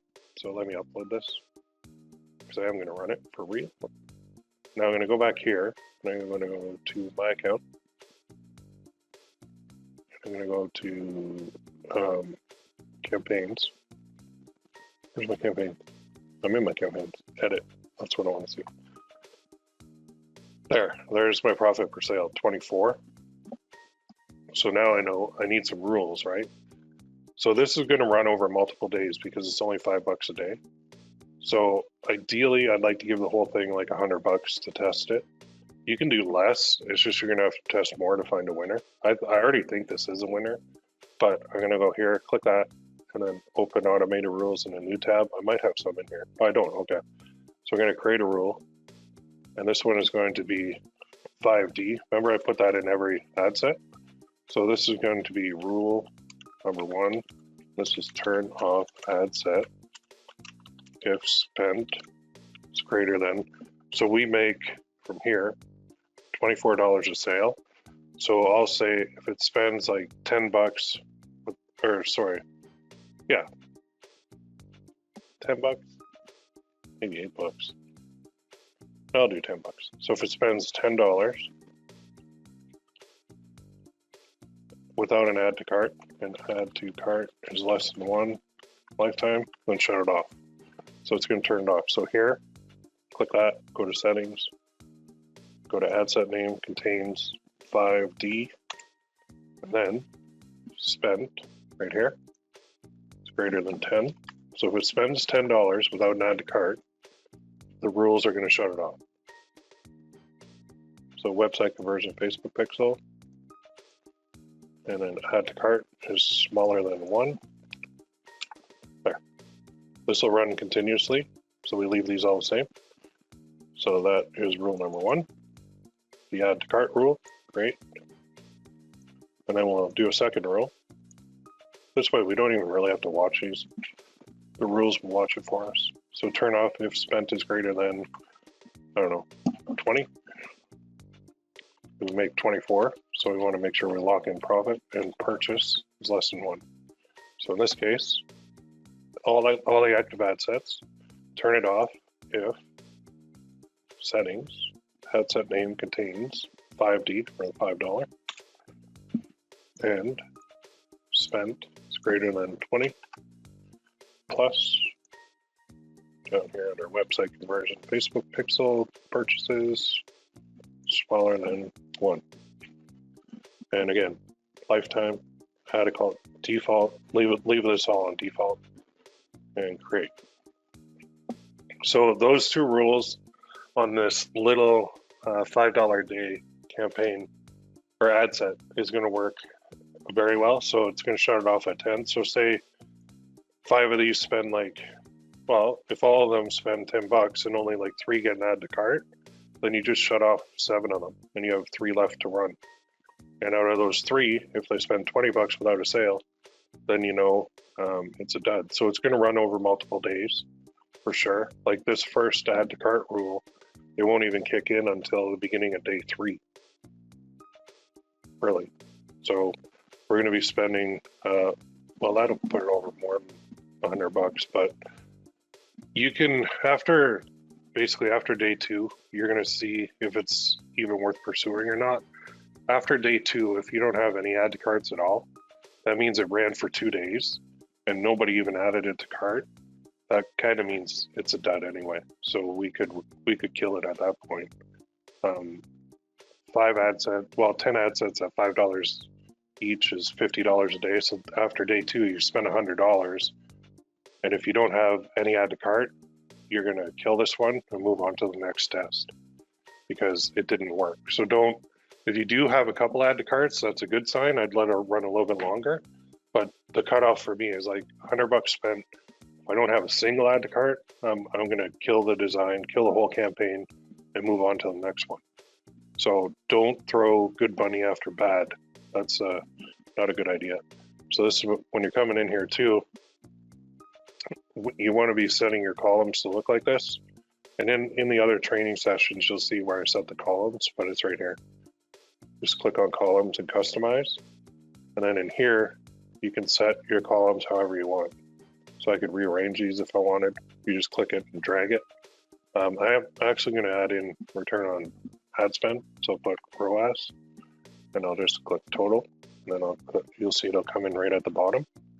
So I'm going to uncheck that. And then watch my columns change over here. There. So I just added that column. And then I go click here, save. Then I'm going to name it the same. Then click OK. And then it'll say, do you want to replace it? And I'll replace it. So this is how it looks. So this is, they clicked it, they added to cart, they bought, what it cost for a purchase. And then, where's my other one go? I lost my ROAS. But anyway, that's how we do it. There's some questions coming in here, so we'll take that. And then that's how we're going to test. Okay, we're going to do little tiny ad sets. And the reason I used to do this a lot, the $5 stuff, and I got away from it. But then I bought a course, an expensive course, and the guy in there was showing this, and I'm like, I used to do that. And he's like, it still works today. So I tried it, and you know what? It still works today. So the $5 ad sets, they work. And the next step, you don't just leave, well, I mean, technically you could just leave $5 ad sets running forever and just put new ones in to the same campaign. That's one way. But I've got another way to scale that's even more powerful than that. So let me take some questions and then we'll shut her down for the day because we're coming up on the hour. For our grandparents, could we modify the age parameters? Yeah, we could. Necklace question. After they purchase a heart necklace on an offer. Oh, wait. Necklace question. After they purchase a heart necklace, an offer for a box pops up. Not sure. The upsell, it comes after they buy. It's not a pop-up though. It's a page that shows after they buy. This is great targeting for a baby ornament. How would you do targeting for an adult ornament? I don't know. I haven't really thought about that. I think for adults, I would probably go in. Just let me go in and hold on here. So if I mess it up, it won't matter. Let's edit this. So this is an old one targeting sons, but holy crap, I did that. Wow, that was 3 years ago. Let me remove all this. So if you're targeting an adult one, or ornaments, I guess it depends on, like, what topic are you thinking? What's on the order? Is it a dog one? Is it general? Is it Merry Christmas? Like, because if you go in here and you could target Christmas itself. Then you got Christmas Eve, tree, music, market. Merry Christmas personalized. Okay, so here you go. Christmas decoration, Christmas lights. Anybody into that? With the personal stuff, it depends on, like, targeting depends on who the gift is for. Is it for somebody to buy for themselves, or is it for somebody to give to somebody else? Because you have to figure out who's your demographic, and then what would that demographic like, or what are they into? $5 ad sets would work for any product. Yeah, they will. It's amazing. Like, what's old is new. It seems things go in a big cycle. I still do my methods that I teach on the forums every day, but this is something that when I saw it in the course I bought, I was like, really? This is super old, because I used to do this like years ago, like 4 or 5 years ago. I used to do $5 ad sets, but the guy did it and it worked, and then he took it to the next step, which I kind of liked. I tried his step, but that didn't work for me, so I did my own, which I'll show you guys in the next one. So Merry Christmas personalized with a family name. Yeah, if it's a gift that somebody's buying for somebody else, then you could do something like Christmas gift. Or you could do, yeah, Christmas gift is an actual interest. So say it's a man 40, well, say it's all, let's put Christmas gift. You know what? Is the ornament even in here? Ha! There's a good target. That's 40 plus. Let's go 21. And this is US. So there's 4.2 million men and women in the US who like Christmas ornaments. So you could target them, and you could even go like this. You can go suggestions. If we wanted to break down that ornament thing, so let's go Christmas decorations. And then under narrow, go like this. Spell it.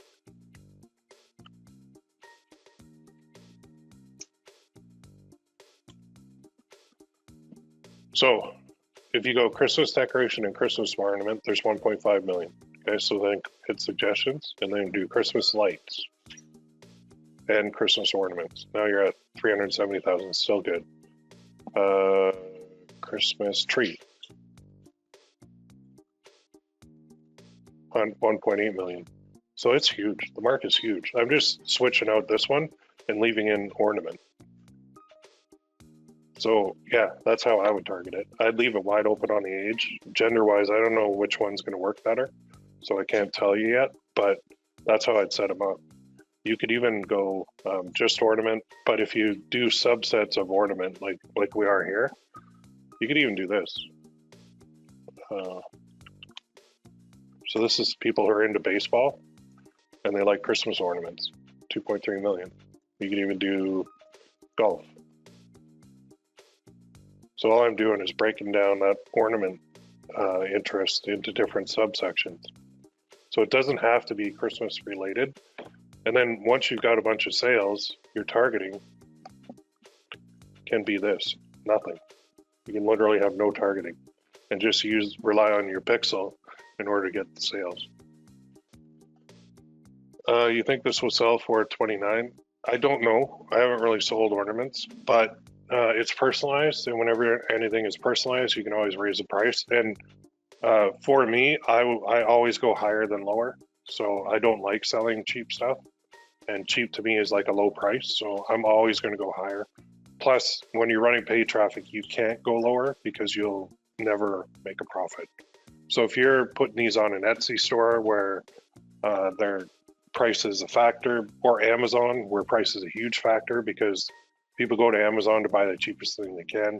They typically go to Etsy and they'll search around to find the cheapest one they can. But with paid traffic, that's not the way it works. It's different.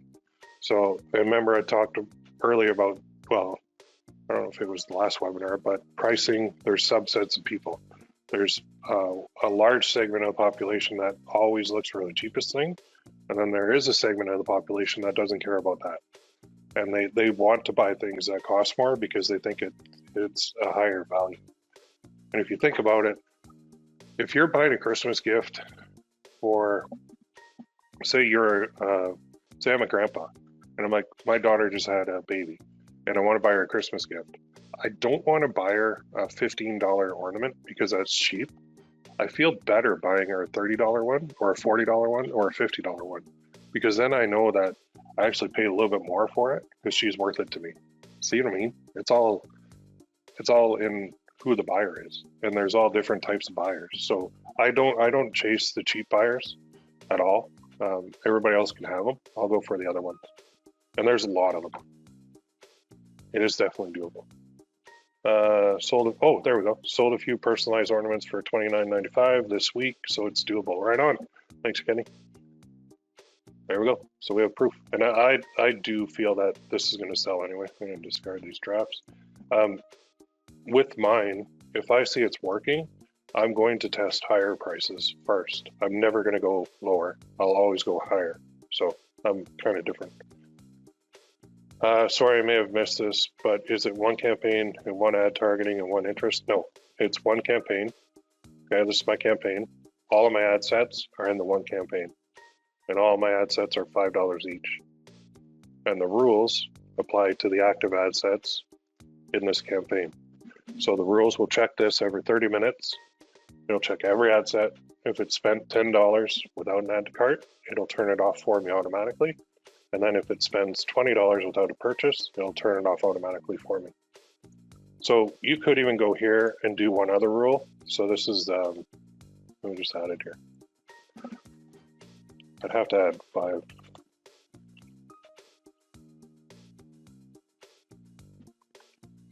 Oh, let's put 5D. So if I put that 5D on the campaign too, and I can go here and create a rule. Let me grab this rule title. So say you're locked in at $100 per test. So you could create a rule that says turn off the whole campaign if the spend for the whole campaign is $100 and purchase is less than 1. So down here, we just do the same thing. We go settings, but we do campaign name this time. So we'll go 5D. And then here, we'll go spent. It's greater than 100. And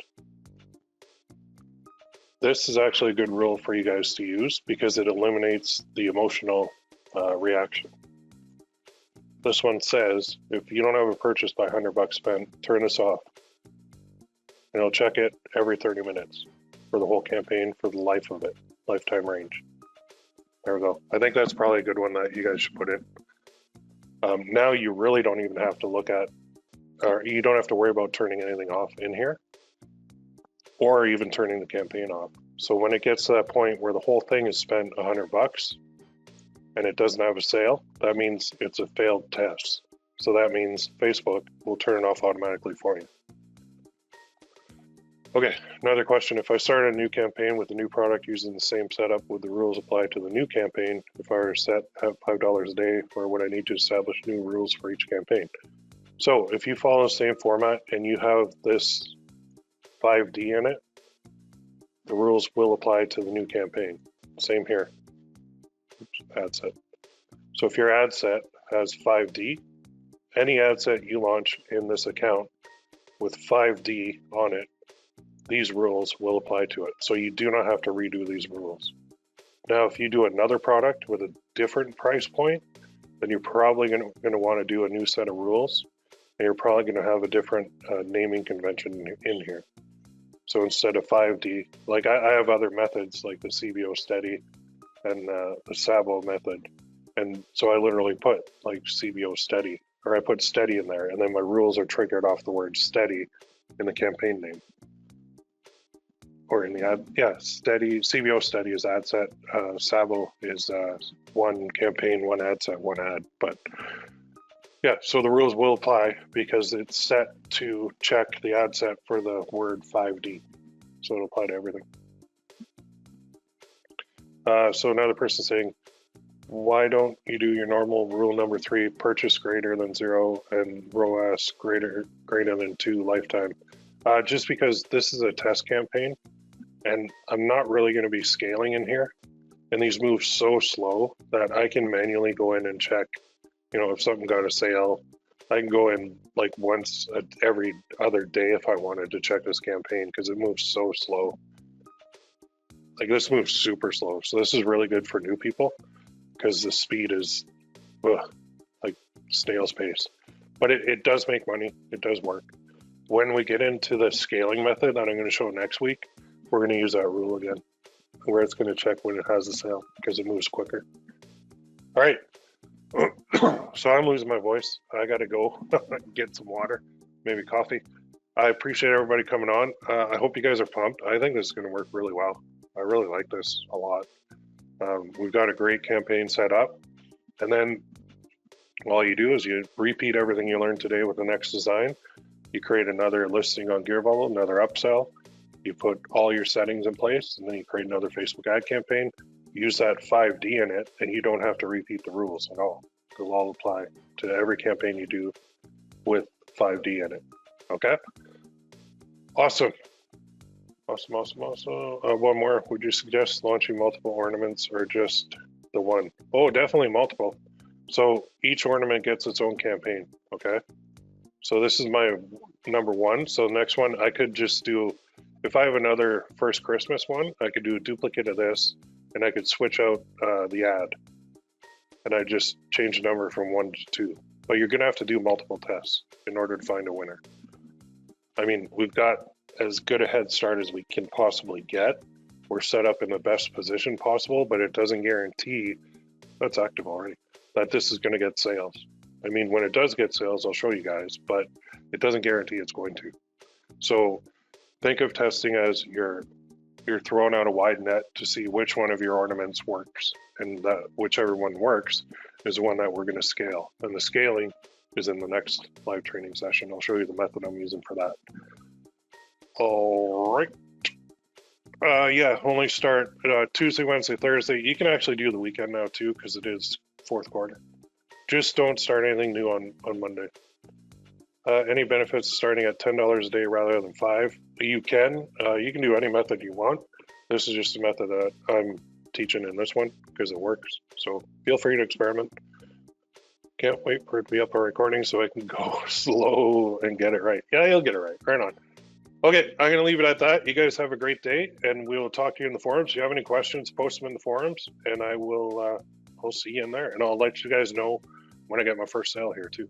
Okay? And you guys, when you get your first sale, post it. I want to see it. Not your design, but the fact that you got a sale. All right, everybody have a great day, and we'll talk to you soon.